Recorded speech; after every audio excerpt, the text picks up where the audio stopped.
ಬಲಜ್ಞಾನಕಾರಮಣರಾಜ್ಯರು ಪುಷ್ಣೀತಾಂ ಮಮ ಸದ್ಬುದ್ಧಿಂ ದೃಷ್ಟಿವಾಸಿಷ್ಠಪಂಚರು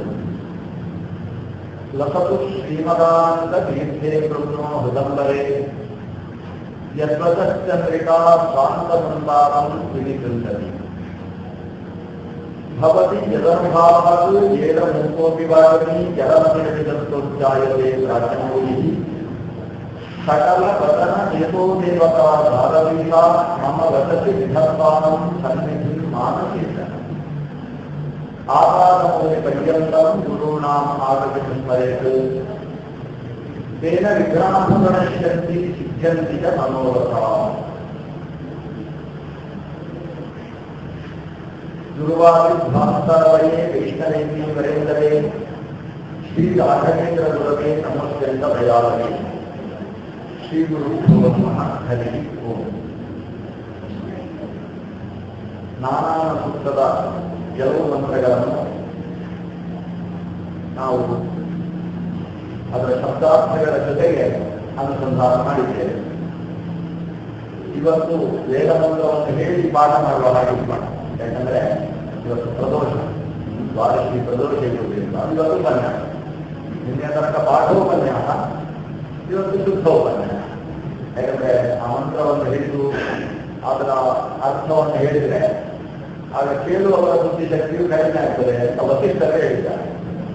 ಹಾಗಾಗಿ ನಮ್ಮದೇ ಕಡಿಮೆ ಆಗಿದ್ದರೆ ತೊಂದರೆ ಇಲ್ಲ, ಕೇಳುವವರು ಮಾತ್ರ ಕೇಳುವವರಿಗೂ ಬುದ್ಧಿಶಕ್ತಿ ಕಡಿಮೆ ಆಗ್ತದೆ ಅಂತ ಹೇಳಿದ್ದಾರೆ. ಹಾಗಾಗಿ ಈ ಪ್ರದೋಷದ ಸಮಯದಲ್ಲಿ ಅದು ರುದ್ರದೇವರು ತಾಂಡವಾಡ್ತಾ ಇರತಕ್ಕಂತಹ ಕಾಲ ಅಂತ ಲೆಕ್ಕ. ರುದ್ರದೇವರಿಗೆ ಬಹಳ ಇಷ್ಟವಾದ, ಅಂದರೆ ಸೂರ್ಯಾಸ್ತದ ಹೊತ್ತಿಗೆ ತ್ರಯೋದಶಿ ಲಭ್ಯವಾದ ಪ್ರದೋಷ ಕಾಲ ದ್ವಾದಶಿಯ ದಿವಸ ಅದು ಬರ್ತದೆ ಸಾಮಾನ್ಯ. ಹಾಗಾಗಿ ಇವತ್ತು ಪ್ರದೋಷದ ಕಾಲ ಇರುವುದರಿಂದ ಮನೋನ್ಯಾಮಕರಾದಂತಹ ರುದ್ರದೇವ ತಾಂಡವದಲ್ಲಿ ನಿರತನಾಗುವುದು 15 ದಿವಸಕ್ಕೆ ಒಂದು ಸಾಲ. ಯಾಕಂದರೆ ಏಕಾದಶಿಯ ದಿವಸ ಜಾಗರಣೆ ಮಾಡಿ ಭಗವಂತನ ಚಿಂತನೆ ಮಾಡ್ತಾ ಇದ್ದು ದ್ವಾದಶಿಯ ದಿವಸ ಕೊಯ್ದಾಗುವಂತೆ ನರ್ತನ ಸೇವೆಯನ್ನು ನಡೆಸುವುದು.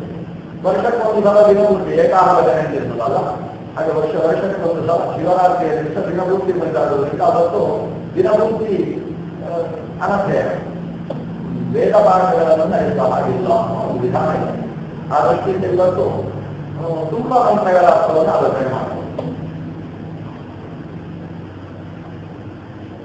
ಮೋಕ್ಷಕ್ಕೆ ನನ್ನನ್ನು ಕರೆದೊಯ್ಯು ಅಂತ ಪ್ರಾರ್ಥನೆ ನಿರಂತರ ಈ ನಾನಾನ ಸೂಕ್ತದಲ್ಲಿ ಅಥವಾ ಕರ್ಣ ಸೂಕ್ತದಲ್ಲಿ ನಮಗೆ ಕಾಣಿಸ್ತಾ ಇದೆ.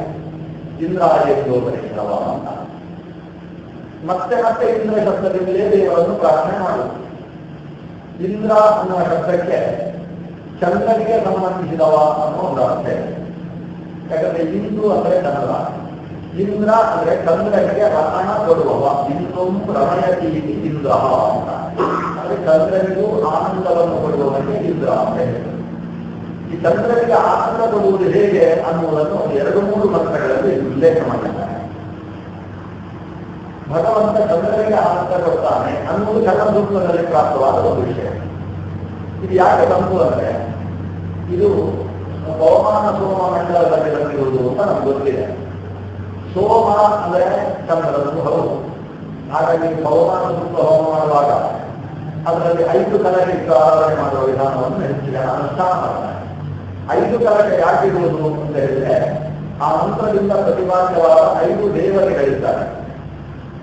ವೇದದ ಪ್ರತಿಯೊಂದು ಮಂತ್ರಕ್ಕೂ ಕೂಡ ಕನಿಷ್ಠ ಅಂದರೆ 3 ಅರ್ಥ ಅಂತ ಆಚಾರ್ಯರು ಹೇಳ್ತಾರೆ. ತ್ರಯೋಸ್ಥಾನ ಸರ್ವವೇದೇಶು ಅಂತ. ಇದು 3 ಅರ್ಥ ಅಂದ್ರೆ ಏನು? ಭಗವತ್ಪರವಾಗಿ 3 ಅರ್ಥ ಅಂತ ಲೆಕ್ಕರ್ಥ. ಆದರೆ ಕೆಲವು ಮಂತ್ರಗಳು ಭಗವಂತನನ್ನು 3 ಅರ್ಥದಲ್ಲಿ ಹೇಳ್ತವೆ. ಆಮೇಲೆ ಮುಖ್ಯ ಪ್ರಾಣವನ್ನು ಹೇಳ್ತದೆ, ಆಮೇಲೆ ಭಾರತೀ ದೇವಿಯನ್ನು ಹೇಳ್ತದೆ, ಆಮೇಲೆ ಚಂದ್ರನನ್ನು ಹೇಳ್ತದೆ, ಆಮೇಲೆ ಅಗ್ನಿಯನ್ನು ಹೇಳ್ತದೆ. ಒಂದೇ ಮಂತ್ರ. ಆ ಒಂದೇ ಮಂತ್ರವನ್ನು ನೀವು ಹೀಗೆ ಮಾಡಿದ್ರೆ ನಾರಾಯಣ, ಅದನ್ನು ಹೀಗೆ ಮಾಡಿದ್ರೆ ನಮ್ಮ ಒಳಗಿರುವ ನಾರಾಯಣ, ಅಂದ್ರೆ ಅಧ್ಯಾತ್ಮದ ಅರ್ಥ ಅಂತ ಹೇಳಿದ್ರು. ಶರೀರಸ್ಥಿತವಾದ ಭಗವದ್ ರೂಪ, ಅದು ಅದರ ಅರ್ಥ. ಇನ್ನೊಂದು ಥರದಲ್ಲಿ ಮಾಡಿದ್ರೆ ಭಗವಂತನ ಆದಿ ಭೌತಿಕ ರೂಪ, ಅಂದ್ರೆ ಪ್ರಪಂಚದಲ್ಲಿ ತುಂಬಿ ಕೆಲಸ ಮಾಡಿಸುವ ಭಗವಂತ. ಇನ್ನೊಂದು ರೀತಿಯಲ್ಲಿ ಮಾಡಿದ್ರೆ ಮುಖ್ಯ ಪ್ರಾಣವನ್ನು ಅದೇ ಮಂತ್ರ ಹೇಳ್ತದೆ. ಈಗ ಹರಿವಾಯುಸ್ತುತಿ ಇಲ್ವಾ? ಹರಿವಾಯುಸ್ತುತಿ ಒಂದು ಸ್ವರೂಪದಲ್ಲಿ ನೋಡಿದ್ರೆ ಅದು ಹರಿಸ್ತುತಿ, ಇನ್ನೊಂದು ಸ್ವರೂಪದಲ್ಲಿ ನೋಡಿದ್ರೆ ವಾಯುಸ್ತುತಿ. ಇದ್ದ ಹಾಗೆ ನಮ್ಮ ಎತ್ತರಕ್ಕೆ ಸರಿಯಾಗಿ ನಾವು ಆಲೋಚನೆ ಮಾಡುವ ಎತ್ತರಕ್ಕೆ ಸರಿಯಾಗಿ ಆ ಮಂತ್ರ ಬೇರೆ ಬೇರೆ ದೇವತೆಗಳನ್ನು ಪ್ರತಿಪಾದಿಸುತ್ತದೆ. ನೀವು ಎಲ್ಲ ಮಂತ್ರ ಬಹುಮಾನ ಸೂಕ್ತದ ಪ್ರತಿಯೊಂದು ಮಂತ್ರಗಳನ್ನು ನೋಡಬಹುದು. ಅದನ್ನೊಂದು ಹಂತದಲ್ಲಿ ನೋಡಿದ್ರೆ ವಿಷ್ಣು ಅದರಿಂದ ಅರ್ಥ ಆಗ್ತಾರೆ, ಇನ್ನೊಂದು ಹಂತಕ್ಕೆ ಬಂದು ನೋಡಿದ್ರೆ ವಾಯುದೇವರು ಅರ್ಥ ಆಗ್ತಾರೆ, ಅದರ ಪಕ್ಕದಲ್ಲಿ ನೋಡಿದ್ರೆ ಭಾರತೀ ದೇವಿ ಆ ಮಂತ್ರದ ಅರ್ಥ, ಇನ್ನೊಂದು ಹಂತದಲ್ಲಿ ನೋಡಿದ್ರೆ ಕನ್ನಡ, ಇನ್ನೊಂದು ಹಂತದಲ್ಲಿ ನೋಡಿದ್ರೆ ಹಾಗೆ ಹೀಗೆ 5 ದೇವತೆಗಳು ಈ ಬಹುಮಾನ ಮಂಡಲದಿಂದ ಪ್ರತಿಪಾದ್ಯ ದೇವತೆಗಳು. ಯಾರು? ವಿಷ್ಣು, ವಾಯು, ಭಾರತೀ ದೇವಿ, ಚಂದ್ರ, ಅಗ್ನಿ. ಇವರು 5 ಜನ. ಈ 5 ಜನರನ್ನು ಕೂಡ ಪ್ರತಿನಿಧಿಸುವುದಕ್ಕೆ 5 ಕಲಶ ಇಟ್ಟು ಸಾಮಾನ್ಯ ಬಹುಮಾನ ಸೂಕ್ತ ಹೋಮವನ್ನು ನಡೆಸುವುದು. ಈ ಬಹುಮಾನ ಮಂತ್ರದಲ್ಲಿ ಹೆಚ್ಚು ಬರುವ ಶಬ್ದ ಈ 5 ಜನರು. ಭಾರತಿ, ಪದಾಮಾನತಿ, ಅಲ್ಲಿ ಭಾರತಿ ಶಬ್ದ ಬರ್ತದೆ ಬಹುಮಾನ ಮಂತ್ರಗಳಲ್ಲಿ. ಅಲ್ಲಲ್ಲಿ ವಿಷ್ಣು ಶಬ್ದ ಅಂತೂ ಬಂದೇ ಬರ್ತದೆ. ಪವಮಾನ ಅನ್ನುವ ಶಬ್ದವೇ ವಿಷ್ಣುವನ್ನು ಹೇಳ್ತದೆ. ಜೊತೆಗೆ ಅಲ್ಲಿ ಇಂದ್ರ ಶಬ್ದ ಎಲ್ಲೆಲ್ಲಿ ಬರ್ತದೆ ಅಲ್ಲೆಲ್ಲ ಇಂದ್ರ ಅಂದ್ರೆ ಇಂದು ರಮಯತಿ ಇತಿ ಇಂದ್ರ ಅಂದ್ರೆ ಚಂದ್ರನಿಗೆ ಆನಂದವನ್ನು ಕೊಡುವ ಭಗವಂತ ಅಂತ ಭಗವಂತ ಅಲ್ಲಿ ಬರ್ತಾನೆ. ಆಮೇಲೆ ಅಗ್ನಿಯಿಂದ ಬರ್ತದೆ. ಅಲ್ಲಲ್ಲಿ ಪವಮಾನ ಸುಲಕ್ಷಣ ಅಂತ ಹೇಳಬೇಕಾದ್ರೆ ಎಲ್ಲ ಅಗ್ನಿ ಅಂತ ಬರ್ತದೆ. ಅಗ್ನಿ ಪವಮಾನ ಅಂತ ಬರ್ತದೆ ಅಗ್ನಿ. ಮತ್ತೊಂದು ಸೋಮ. ಅದು ಮೊದಲನೇ ಮಂತ್ರದಲ್ಲಿ ಪ್ರಾರಂಭಿಸಿ ಅಲ್ಲಲ್ಲಿ ಸೋಮ ಶಬ್ದವು ಕೂಡ ಬರ್ತದೆ. ಸೋಮ ಅನ್ನುವುದು ಚಂದ್ರನಿಗೆ ಹೆಚ್ಚು ಪ್ರಸಿದ್ಧಿ ಇರತಕ್ಕಂಥ ಶಬ್ದ ಆದ್ದರಿಂದ ಚಂದ್ರನು ಕೂಡ ಈ ಮಂತ್ರಗಳಿಗೆ ಅಂದ್ರೆ ಸೋಮಲತೆಗೆ ಅಭಿಮಾನಿಯಾದ ಚಂದ್ರನು ಈ ಮಂತ್ರಗಳಿಂದ ಪ್ರತಿಪಾದ್ಯನಾದ ದೇವತೆ. ಈ ಚಂದ್ರನಿಗೆ ಆನಂದವನ್ನು ಕೊಡುವ ಭಗವಂತ ಅವರು ಈ ಮಂತ್ರದ ಪ್ರತಿಪಾದ್ಯ ದೇವತೆ. ಈ ಚಂದ್ರನಿಗೆ ಆನಂದವನ್ನು ಕೊಡುವ ಭಗವಂತರಿಗೂ ಈ ಒಂದು ನಮ್ಮನ್ನು ಭಗವಂತನಿಗೆ ಕೊಂಡು ಹೋಗಿ ತಲುಪಿಸುವಂತೆ ಕೇಳುವ ಅಂತ್ಯಕಾಲದ ಚಿಂತನೆಗೂ ಏನು ಸಂಬಂಧ ಅಂದ್ರೆ ಚಂದ್ರನು ಪಿತೃದೇವತೆ ಅನ್ನುವುದೇ ಮೂಲಭೂತವಾದ ಸಂಬಂಧ. ಈ ಪಿತೃಲೋಕ ಎಲ್ಲಿದೆ ಅಂತ ತಿಳ್ಕೊಂಡಾಗ ಈ ಮಂತ್ರಗಳು ನಮಗೆ ಸುಲಭವಾಗಿ ಅರ್ಥ ಆಗಿದೆ. ಪಿತೃಲೋಕಗಳು ಅಂತ ಹೇಳಿದ್ರೆ ಅದು ಕಣ್ಣಿಯ ಕಾಣದೇ ಇರುವ ಧರ್ಮದಂತೆ ಸೂಕ್ಷ್ಮವಾದಂತಹ ಲೋಕಗಳು ಅಂತ ಹರಿವಂಶದ ವರ್ಣನೆ ಮಾಡುತ್ತದೆ. ಅದು ಎಲ್ಲಿತ್ತು? ಚಂದ್ರನಿಗಿಂತ ಮೇಲೆ ಇದೆ, ಸ್ವರ್ಗಕ್ಕಿಂತ ಕೆಳಗಿದೆ ಅಂತ ಹೇಳ್ತದೆ. ಸ್ವರ್ಗಕ್ಕಿಂತ ಕೆಳಗೆ, ಚಂದ್ರನಿಗಿಂತ ಮೇಲೆ. ಹಾಗಾದ್ರೆ ಭುವನ ಸುವ, ಈ ಭುವಲೋಕ ಮತ್ತು ಸ್ವರ್ಲೋಕದ ಮಧ್ಯದಲ್ಲಿ ಒಂದು 4 ಪಿತೃಲೋಕ ಇದೆ. ಆಮೇಲೆ 3 ಪಿತೃಲೋಕ ಇದೆ. ಮತ್ತು 7 ಪಿತೃಲೋಕಗಳಿದ್ದಾರೆ. ಈ 7 ಪಿತೃಲೋಕಗಳು ಕೂಡ ಒಂದರ ಮೇಲೆ ಒಂದಲ್ಲ, ಸಮಾನಾಂತರವಾಗಿದೆ. ಇಲ್ಲೊಂದು ಇಲ್ಲ. ಮಲ್ಲೇಶ್ವರಂ ಎನ್ನಾರ ಕಾಲೋನಿ ಎಲ್ಲ ಇಲ್ಲ ಹಾಗೆ. ಅದರಲ್ಲಿ ಎನ್ನಾರ ಕಾಲೋನಿ ಅದರ ಮೇಲೆ ಅವರ ಲೋಕ ಹೀಗಿರುತ್ತಲ್ಲ, ಸಮಾನಾಂತರವಾಗಿ ಒಂದು ಹಂತದಲ್ಲಿ ಈ 7 ಲೋಕಗಳಿದ್ದಾರೆ. ಆ 7 ಲೋಕದಲ್ಲಿ ಚಿರಪಿತೃಗಳು ವಾಸವಾಗಿದ್ದಾರೆ. ಚಿರಪಿತೃಗಳು 7 ಗಣ, ಅವರು ಸಪ್ತ ಗಣ. ಅದರಲ್ಲಿ ಮೂರ್ತ ಪಿತೃಗಳು, ಅಮೂರ್ತ ಪಿತೃಗಳು ಅಂತ 4 ಮತ್ತು 3 ಗಣಗಳು. ಈಗ ಮೂರ್ತ ಪಿತೃಗಳ ಗಣಗಳು ಅಲ್ಲಿ ವಾಸ ಮಾಡ್ತಾ ಇದ್ದಾರೆ ಅಂತ ಇದು ಚಂದ್ರನ ಮೇಲೆ ಇರತಕ್ಕಂತಹ ಪಿತೃಲೋಕ. ಇವರು ಚಿರಪಿತೃಗಳು. ಚಿರಪಿತೃಗಳು ಅಂದ್ರೆ ನಾವು ನಮ್ಮ ಮೃತವಾದ ಪಿತೃವಿಧಾನ ಪ್ರಕಟಾನವಾಗಿ ಸ್ವರೂಪಟ್ಟು ಈ ಪಿತೃಗಳಿಗೂ ಸಂಬಂಧ ಇಲ್ಲ. ಇವರು ಶಾಶ್ವತವಾದ ಪಿತೃದೇವತೆಗಳು. ಮೊನ್ನೆ ಒಂದು ಸಂದರ್ಭವಶ ಬಂದು ದೇವತೆಗಳ ಮಕ್ಕಳಾಗಿದ್ದು ದೇವತೆಗಳ ಪಿತೃಗಳಾದವರು ಅಂತ ಅವರನ್ನೆಲ್ಲ ದೊಡ್ಡವರಿಗೆ ಇವರು ಉಪನ್ಯಾಸ ಮಾಡುವಾಗ ಮಕ್ಕಳೇ ಅಂತ ಕರ್ತಕ್ಕೆ ಮಕ್ಕಳೇ ನಮ್ಮನ್ನು ಅಪ್ಪತ್ತಿರೋ ಮಕ್ಕಳೇ ಅಂತ ಕರೆದ ಹೇಗೆ ಅಂತ ಪ್ರಶ್ನಿಸಿದಾಗ ಜ್ಞಾನದಿಂದ ಇವರು ನಿಮಗಿಂತ ನಿಮ್ಮ ಪಿತೃಗಳಾಗಿರುವುದರಿಂದ ಇವರನ್ನು ಲೋಕವೆಲ್ಲವೂ ಪಿತೃಗಳು ಅಂತ ಉಪಾಸನೆ ಮಾಡಲಿ ಅಂತ ಚತುರ್ಮುಖ ಬ್ರಹ್ಮ ಅನುಗ್ರಹ ಮಾಡಿಲ್ಲ. ಹಾಗಾಗಿ ಆ ಪಿತೃದೇವತೆಗಳು ಅವರು ಶಾಶ್ವತ ಪಿತೃದೇವತೆಗಳು. ಈ ಪಿತೃದೇವತೆಗಳು ಚಂದ್ರನ ಮೇಲೆ ಇದ್ದುಕೊಂಡು ಆಹಾರ ಸ್ವೀಕಾರ ಮಾಡ್ತಾರೆ. ಅವರು ಆಹಾರ ಸ್ವೀಕಾರ ಮಾಡುವುದು ತಿಂಗಳಿಗೆ 1 ಬಾರಿ. ನಾವೆಲ್ಲ ದಿವಸಕ್ಕೆ 3 ಬಾರಿ ಇದ್ದಾದ್ರೆ ಈ ಪಿತೃದೇವತೆಗಳು ತಿಂಗಳಿಗೆ 1 ಬಾರಿ ಆಹಾರ ಸ್ವೀಕಾರ ಮಾಡ್ತಾರೆ. ತಿಂಗಳು ಅಂದ್ರೆ ಅವರಿಗೆ 1 ದಿನ, ಅದರಿಂದ ನಡೀತದೆ. ತಿಂಗಳು ಅಂದ್ರೆ ಅವರಿಗೆ 1 ದಿನ. ಯಾಕಂದ್ರೆ ಅವರಿಗೆ ಶುಕ್ಲ ಪಕ್ಷ ಅನ್ನೋದು ಹಗಲು, ಕೃಷ್ಣ ಪಕ್ಷ ಅನ್ನೋದು ರಾತ್ರಿ ಅಂತ ಒಂದು ವ್ಯವಸ್ಥೆ. ಶುಕ್ಲ ಪಕ್ಷ ಕೃಷ್ಣ ಪಕ್ಷ ಅನ್ನೋದು ಹಗಲು ರಾತ್ರಿ ಅನ್ನೋದಕ್ಕಿಂತ ಚಂದ್ರನ ಗತಿಯನ್ನು ಅನುಸರಿಸಿಕೊಂಡು ಅವರಿಗೆ ಹಗಲು ರಾತ್ರಿ ಆಗ್ತದೆ. ಹಾಗಾಗಿ ಪಿತೃದೇವತೆಗಳಿಗೆ ನಮ್ಮ 1 ತಿಂಗಳಿಗೆ ಸರಿಯಾಗಿ 1 ದಿನ ಆಗ್ತದೆ. ಅದನ್ನು 1 ತಿಂಗಳಿಗೆ 1 ಹೊತ್ತು ಊಟ, 1 ಸಲ ಊಟ ಮಾಡ್ತಾರೆ ಅಂದ್ರೆ ಅವರು 1 ಹೊತ್ತು ಊಟ ಮಾಡಬಹುದು ಅಂತ ಅರ್ಥ, ಯೋಗಿಗಳು ಅಂತ. ಮತ್ತೆ ತಿಂಗಳು ಪೂರ್ತಿ ಉಪವಾಸ ಇದ್ದು 1 ದಿವಸ ಊಟ ಮಾಡ್ತಾರೆ ಅಂತ ಅರ್ಥ ಅಲ್ಲ. ಅವರ ಲೆಕ್ಕಾಚಾರದಲ್ಲಿ 1 ದಿನ ಊಟ ಮಾಡ್ತಾರೆ, ಅಥವಾ ದಿವಸಕ್ಕೆ 1 ಸಲ ಊಟ ಮಾಡ್ತಾರೆ ಅಂತ. ಅವರು ಊಟ ಮಾಡುವ ದಿವಸ ಅದು ಆ ತಿಂಗಳಲ್ಲಿ 1 ದಿನ ಅಲ್ವಾ, ಅದು ಈ ದೇಶಕ್ಕೆ ಅಂದ್ರೆ ಈ ಮನುಷ್ಯ ಲೋಕಕ್ಕೆ ಅದು ಅಮಾವಾಸ್ಯೆಯಾಗುತ್ತೆ. ಅದು ಪಿತೃಗಳು ಊಟ ಮಾಡುವ ದಿವಸ ಅಂತ ಅದಕ್ಕೆ ಹೆಸರು ಅಮಾವಾಸ್ಯೆಗೆ. ಅವತ್ತು ಚಂದ್ರ ಸೂರ್ಯನ ಜೊತೆಗೆ ಕೂತಿರ್ತಾನೆ. ಚಂದ್ರ ಮತ್ತು ಸೂರ್ಯ ಒಟ್ಟಾಗಿ ಸಂಚರಿಸುವ ದಿವಸಕ್ಕೆ ಅಮಾವಾಸ್ಯ ಅಂತ ಹೆಸರು. ಯತ್ರ ವಸತಿ ಪಿತಾವಿನ ಚಂದ್ರ ಅಮಾವಾಸ. ಅಮ ಅಂದ್ರೆ ಸಂಸ್ಕೃತದಲ್ಲಿ ಸಾಕಂ, ಸಹ, ಸಾರ್ಥಂ ಅಂತ ಅರ್ಥ. ಜೊತೆಗೆ ಅಂತ ವಸ ಅಂದ್ರೆ ವಾಸ ಮಾಡುವುದು ಅಂತ ಅರ್ಥ. ಯಾರು ಯಾರ ಜೊತೆಗೆ? ಸೂರ್ಯನ ಜೊತೆಗೆ ಚಂದ್ರ ವಾಸ ಮಾಡುವುದು. ಅಂದ್ರೆ ಸೂರ್ಯ ಉದಯಿಸುವಾಗ ಸರಿಯಾಗಿ ಸೂರ್ಯನ ಕ್ರಾಂತಿ ವೃತ್ತದಲ್ಲೇ ಇದ್ದು ಉದಯಿಸ್ತಾನೆ. ಸೂರ್ಯ ಅಸ್ತಮಿಸುವುದಕ್ಕೆ ಸರಿಯಾಗಿ ಸೂರ್ಯನ ಕ್ರಾಂತಿ ವೃತ್ತದಲ್ಲೇ ತಾನು ಅಸ್ತಮಿಸ್ತಾನೆ. ಆದ್ರಿಂದ ಜ್ಯೋತಿಷ್ಯದ ಪ್ರಕಾರ ಅಮಾವಾಸ್ಯ ಹುಟ್ಟಿದವ ಅಂತಾದ್ರೆ ಅವನ ಜಾತಕದಲ್ಲಿ ಹೇಗಿರ್ತದೆ ಅಂದ್ರೆ ಸೂರ್ಯ ಯಾವ ನಕ್ಷತ್ರದಲ್ಲಿ ಇರ್ತಾನೋ ಚಂದ್ರನು ಅದೇ ನಕ್ಷತ್ರದಲ್ಲಿ ಇರ್ತಾನೆ. ಸೂರ್ಯ ಯಾವ ರಾಶಿಯಲ್ಲಿ ಇರ್ತಾನೋ ಚಂದ್ರನು ಅದೇ ರಾಶಿಯಲ್ಲಿ ಇರ್ತಾನೆ. ಸೂರ್ಯ ಯಾವ ನವಾಂಶದಲ್ಲಿ ಇರ್ತಾನೋ ಅದೇ ಅಂಶದಲ್ಲಿ ಚಂದ್ರ ಇರ್ತಾನೆ. ಅದಕ್ಕೆ ಅಮಾವಾಸ್ಯೆ ಅಂತ ಹೆಸರು. ಅಂದ್ರೆ ಸೂರ್ಯ ಚಂದ್ರರು ಒಟ್ಟಿಗೆ ಆಗ್ತದೆ. ಸೂರ್ಯ ಚಂದ್ರರು ಸರಿಯಾಗಿ 180 ಡಿಗ್ರಿಯಷ್ಟು ದೂರದಲ್ಲಿದ್ರೆ ಅದು ಹುಣ್ಣಿಮೆ. ಅಂದ್ರೆ ಸೂರ್ಯ ಉದಯಿಸುವಾಗ ಚಂದ್ರ ಅಸ್ತಂಗತನಾಗ್ತಾನೆ. ಸೂರ್ಯ ಅಸ್ತಮಿಸುವಾಗ ಚಂದ್ರ ಉದಯಿಸ್ತಾನೆ. ಇದು ಸರಿಯಾಗಿ 180 ಡಿಗ್ರಿ ದೂರದಲ್ಲಿ ಸೂರ್ಯ ಚಂದ್ರರು ಇದ್ರೆ ಅದನ್ನು ಹುಣ್ಣಿಮೆ ಅಂತ ಹೇಳಿದ್ರು. ಅಮಾವಾಸ್ಯೆ ಅಂದ್ರೆ 160 ಡಿಗ್ರಿ ಅಂದ್ರೆ 0 ಡಿಗ್ರಿ ಇರ್ತಾರೆ. ಒಟ್ಟಿಗಿದ್ದಾರೆ ಅಂತಾದ್ರೆ ಅದನ್ನು ಅಮಾವಾಸ್ಯ ಅಂತ ಹೇಳಿದ್ರು. ಈ ಸೂರ್ಯ ಚಂದ್ರರು ಇಬ್ಬರು ಸೇರಿದ್ರೆ ಪಿತೃಗಳಿಗೆ ಭಾರಿ ಖುಷಿ ಅಂತ. ಯಾಕಂದ್ರೆ ಪಿತೃಗಳ ಅಧಿಪತಿ ಚಂದ್ರ. ಈ ಸೂರ್ಯ ಇದ್ದಾನಲ್ವ ಅವ ಇನ್ನೊಬ್ಬ ಪಿತೃ ಅಧಿಪತಿಗೆ ಅಪ್ಪ ಆಗಬೇಕು. ಪಿತೃಗಳ ಅಧಿಪತಿ ಯಮ, ಅವರಿಗೆ ಪಿತೃನಾಥ ಅಂತ ಹೆಸರು. ಆ ಪಿತೃಪತಿಯಾದಂತಹ ಯಮನಿಗೆ ಅಪ್ಪ ಸೂರ್ಯ ಆದ್ರಿಂದ ಸೂರ್ಯನ ಜೊತೆಗೆ ನಮ್ಮ ಅಧಿಪತಿಯಾದಂತಹ ಚಂದ್ರನು ಸೇರಿದ್ದಾನೆ ಅಂತ ಆ ಬಿಂದು ಒಂದು ಪರ್ವಕಾಲ. ಆಕಾಶದಲ್ಲಿ ಸೂರ್ಯ ಉದಯಿಸಿದರೆ ಪರ್ವಕಾಲ. ಸೂರ್ಯ ಚಂದ್ರ ಇಬ್ಬರು ಗ್ರಹಾಧಿಪತಿಗಳು ಒಟ್ಟಿಗೆ ಉದಯಿಸಿದರೆ ಅದೆಷ್ಟು ದೊಡ್ಡ ಪರ್ವಕಾಲ. ಆದ್ರಿಂದ ಅಮಾವಾಸ್ಯ ಅನ್ನೋದು ಪರ್ವಕಾಲ ಆಗ್ತದೆ. ಆ ಪರ್ವಕಾಲದ ದಿವಸ ಅವರೆಲ್ಲ ಆಹಾರ ಸ್ವೀಕರಿಸುವುದಕ್ಕೆ ಅವತ್ತು ಕೂತು ಬರ್ತಾರೆ. ನಾವು ಹೇಗೆ ನಿನ್ನೆ ಉಪವಾಸ ಮಾಡಿರುವಂತ ಬಾರಣಿಗೆ ಅಂತ ಬೆಳಗ್ಗೆ ಕೂತು ಬರ್ತೇವೆ, ಹಾಗೆ ಇವರು ಅಮಾವಾಸ್ಯೆಯ ದಿವಸ ಊಟಕ್ಕೆ ಅಂತ ಕೂತು ಬರ್ತಾರೆ. ಅವತ್ತು ಅವರು ಬಯಸ್ತಾ ಇರ್ತಾರೆ, ನನಗೆ ಈ ಸಲವೇ ಊಟ ಬರಬೇಕು ಅಂತ ಬಯಸ್ತಾ ಇರ್ತಾರೆ. ಎಂತವರು?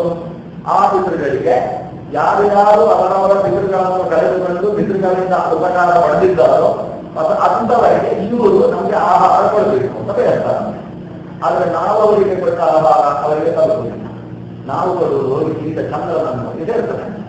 ಚಂದ್ರನನ್ನು ಸೇರಿ ಚಂದ್ರ ಅದನ್ನು ಒಂದು ಕಿರಣವಾಗಿ ಪರಿವರ್ತನೆ ಮಾಡ್ತಾನೆ. ಅದು ಪಿಂಡ ಪ್ರಧಾನ ರೂಪದಿಂದ ದೊಡ್ಡ ಆಹಾರಗಳಿರ್ಬೋದು, ಅಥವಾ ಅವರ ಹೆಸರನ್ನು ಹೇಳಿ ಗೋವಿಗೆ ಹುಲ್ಲು ಹಾಕಿದ್ದು ಆಗಬಹುದು. ನಮ್ಮ ಪಿತೃಗಳನ್ನು ಉದ್ದೇಶಿಸಿ ಹಸುಗೆ ಒಂದು ಹಿಡಿ ಹಸಿ ಹುಲ್ಲು ತಂದು ಹಾಕಿದ್ರೆ ಸಾಕು, ಅದು ಕೂಡ ಅಲ್ಲಿ ಚಂದ್ರನಲ್ಲಿ ಹೋಗಿ ಸೇರ್ತದೆ. ಅಥವಾ ಕೈಯಲ್ಲಿ ದಪ್ಪ ಯಾಕೆಂತ ಹೇಳಿಬಿಟ್ಟ ನೀರು ಕೂಡ ಆಗುವುದು. ಸಂಕಲ್ಪವು ಅಥವಾ ಪಿಂಡ ಪ್ರಧಾನವು, ಶಕಟವು ಅಥವಾ ಕ್ಷಣಶ್ವಾಸವು ಅದು ಯಾವ ವಿಧಾನ ಹೇಮವೂ ಆಗುವುದು. ಅವರನ್ನು ಉದ್ದೇಶಿಸಿ ಒಬ್ಬ ವಿಪ್ರನ ಸೃಷ್ಟಿಗೋಸ್ಕರ ಬಿಟ್ಟ ಬಂಗಾರವೂ ಆಗುವುದು. ಅಂದು ಪಿತೃದ್ದೇಶಿಕೆಯಲ್ಲಿರುವ ಏನು ಕರ್ಮವನ್ನು ನಡೆಸಿದ ಆ ಕರ್ಮ ಚಂದ್ರನಲ್ಲಿ ಹೋಗಿ ಒಂದು ಕಿರಣವಾಗಿ ಪರಿಣಾಮವಾಗ್ತದೆ. ಆ ಕಿರಣಕ್ಕೆ ಸುಷುಮ್ನಾ ಕಿರಣ ಅಂತ ಹೇಳ್ತಾರೆ. ಅದು ಚಂದ್ರನಿಂದ ಕೆಳಮುಖವಾಗಿ ಹರಿಯುವ ಕಿರಣ ಅಲ್ಲ, ಅದು ಊರ್ಧ್ವಮುಖವಾಗಿ ಹರಿಯತಕ್ಕಂತಹ ಕಿರಣ. ಚಂದ್ರನ ಊರ್ಧ್ವಮುಖವಾದಂತಹ ಏನು ಸುಷುಮ್ನಾ ಕಿರಣ ಇದೆ, ಅದು ಹೋಗಿ ಪಿತೃದೇವತೆಗಳ ವೈರಾಗ ಅಗ್ನಿಶ್ರಾತ್ತಾಗಿ ಪಿತೃಗಳ ಏನು ಸ್ಥಾನ ಸದನ ಇದೆ, ಪಿತೃ ಸದನ ಅಲ್ಲಿ ಹೋಗಿ ಸೇರುತ್ತದೆ. ಅದನ್ನು ಅವರು ಸ್ವೀಕಾರ ಮಾಡ್ತಾರೆ. ಪಿತೃಗಳ ಆಹಾರ ಯಾವುದು ಅಂದ್ರೆ ಚಂದ್ರಕಿರಣ. ಈ ಚಂದ್ರಕಿರಣವನ್ನು ಇದನ್ನೆಲ್ಲ ಜಾಗೃತ ಭಾಗದ ಆರಣ್ಯಗಳನ್ನು ನಾವು ನೋಡಿದರೆ ಇದೆಲ್ಲರಿಗೆ ಸ್ಪಷ್ಟವಾಗಿದೆ. ಈ ಕಿರಣಗಳನ್ನು ಪಿತೃಗಳ ಆಹಾರವನ್ನಾಗಿ ಸ್ವೀಕರಿಸ್ತಾರೆ. ಪಿತೃಗಳ ಆಹಾರ ಸ್ವೀಕರಿಸುವಾಗ ಈ ಚಂದ್ರ ಯಾವುದನ್ನು ಈ ಕಿರಣವಾಗಿ ಪರಿವರ್ತಿಸಿದ್ದಾನೆ ಅಂತವರಿಗೆ ಅನುಗ್ರಹ ಮಾಡ್ತಾರೆ. ಇದೆಲ್ಲ ಒಂದು ರೀತಿ ನಮ್ಮ ಪೋಸ್ಟಲ್ ವ್ಯವಹಾರ ಇದ್ದಾರೆ. ನಾವಿಲ್ಲಿ ಕೊಡುವುದು ಅದು ಚಂದ್ರ, ಅದು ಮೇನ್ ಪೋಸ್ಟ್ ಆಫೀಸ್, ಅಲ್ಲಿ ಹೋಗ್ಬೇಕು. ನಾವು ಯಾವ ಸಭೆಯಲ್ಲಿ ಬೇಕಾದ್ರೆ ಹಾಕೊಂಡು ಹೋಗುವುದಕ್ಕೆ ಮೇನ್ ಪೋಸ್ಟ್ ಆಫೀಸ್ಗೆ ಹೋಗಿ ಅಲ್ಲಿಂದ ಇಲ್ಲಿ ಯಾವ ಪಿತೃಗಳಿಗೆ ಸಲ್ಲಿಸಬೇಕು ಅದು ಪಿತೃದೇವತೆಗಳಿಗೆ ಹೋಗ್ಬೇಕು. ಪಿತೃದೇವತೆಗಳು ಪೋಸ್ಟ್ ಮ್ಯಾನ್ ಇದ್ದಾರೆ. ಅವರು ಈ ಮಠ ಕೊಟ್ಟ ಅಪ್ಪ ಯಾರು, ಅವರು ಯಾವ ಜನ್ಮದಲ್ಲಿದ್ದಾರೆ, ಮನುಷ್ಯರಾಗಿದ್ದಾನೋ ಪ್ರಾಣಿಯಾಗಿದ್ದಾನೋ, ಅವರು ಭಾರತದಲ್ಲಿ ಹುಟ್ಟಿದ್ದಾನೋ ಪಾಕಿಸ್ತಾನದಲ್ಲಿ ಹುಟ್ಟಿದ್ದಾನೋ ಎಲ್ಲ ಹುಟ್ಟಿರ್ತಾರೆ. ಇಲ್ಲೇ ಗುಂಡು ಪಟಾಕಿ ಸಿಕ್ಕಿದ್ರೆ ಇನ್ನೆಲ್ಲ ಹೊಡ್ತಾರಲ್ವ, ಹಾಗೆ ಇಲ್ಲೆಲ್ಲ ಅಲ್ಲಿಗೆ ಹೋಗಿ ಸರಿಯಾಗಿ ಅವರಿಗೆ ಸಿಗುವ ಹಾಗೆ ಆ ದೇವತೆಗಳು ವ್ಯವಸ್ಥೆ ಮಾಡ್ತಾರೆ.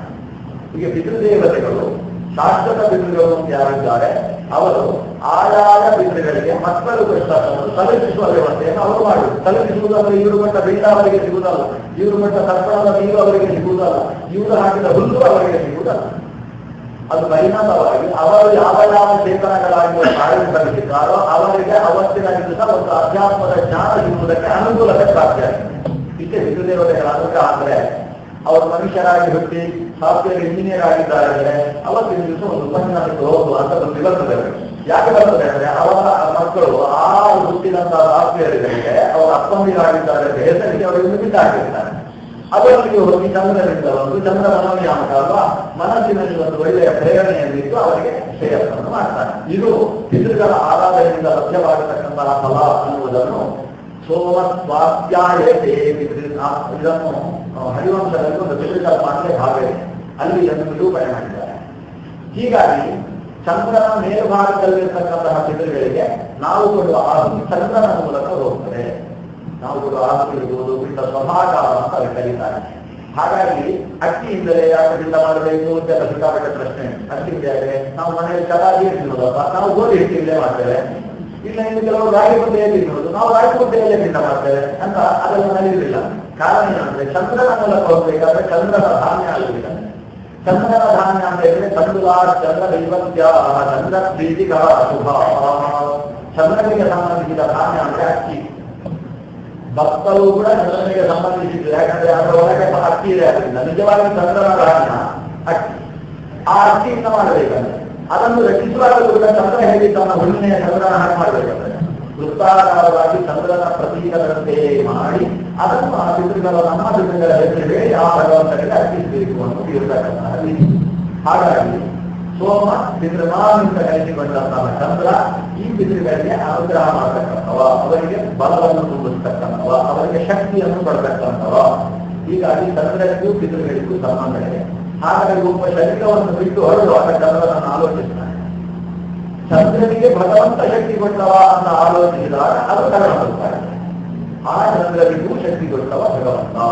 ಆದ್ದರಿಂದ ಭಗವಂತ ಇಂದ್ರ ಅಂತ ಹೇಳ್ತಾರೆ. ಚಂದ್ರನಿಗೆ ಶಕ್ತಿ ಬಂದದ್ದು ಎಲ್ಲಿಂದ? ಭಗವಂತನ ಮನಸ್ಸಿನಿಂದ.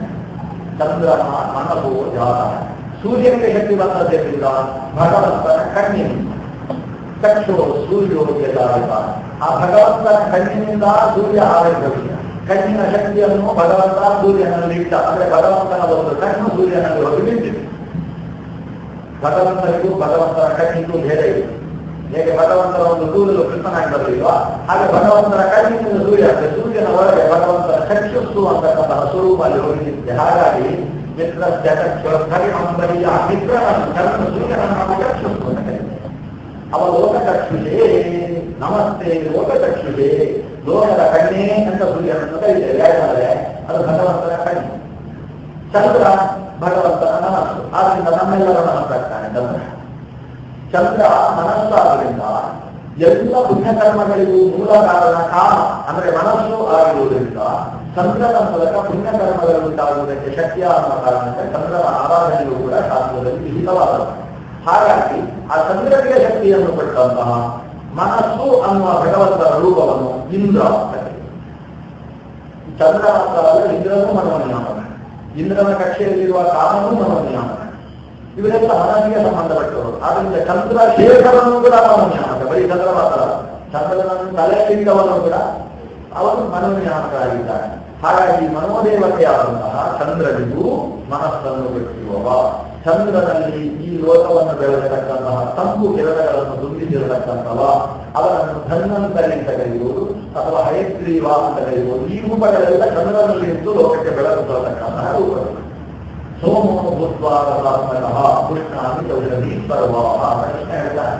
ಚಂದ್ರನಲ್ಲಿ ನಾನು ನಿಂತು ಎಲ್ಲ ಔಷಧಿಗಳನ್ನು ಕೂಡ ಬೆಳೆಸತಕ್ಕಂಥವನಿದ್ದೇನೆ. ಹೀಗೆ ಚಂದ್ರನ ಮೇಲೆ ಇದ್ದು ಪಿತೃಗಳಿಗೆ ಚಂದ್ರನ ಮೂಲಕ ಆಹಾರವನ್ನು ತಲುಪಿಸುವ ಕೆಲಸವನ್ನು ಪಿತೃಪಿತಾಮಹ ಪ್ರಪಿತಾಮಹ ಅನ್ನುವಂತಹ ಅಂತಸ್ಥಿತನಾಗಿ ಪ್ರತಿಮ ಶಂಕರನ ವಾಸುದೇವ ಅನ್ನುವ ರೂಪದಿಂದ ಏನು ಭಗವಂತ ಮಾಡ್ತಾನೆ, ಆ ಭಗವಂತನ ಮೂರು ರೂಪವನ್ನು ತ್ರಿನಾಥ ಅಂತ ಕರೀತಾರೆ.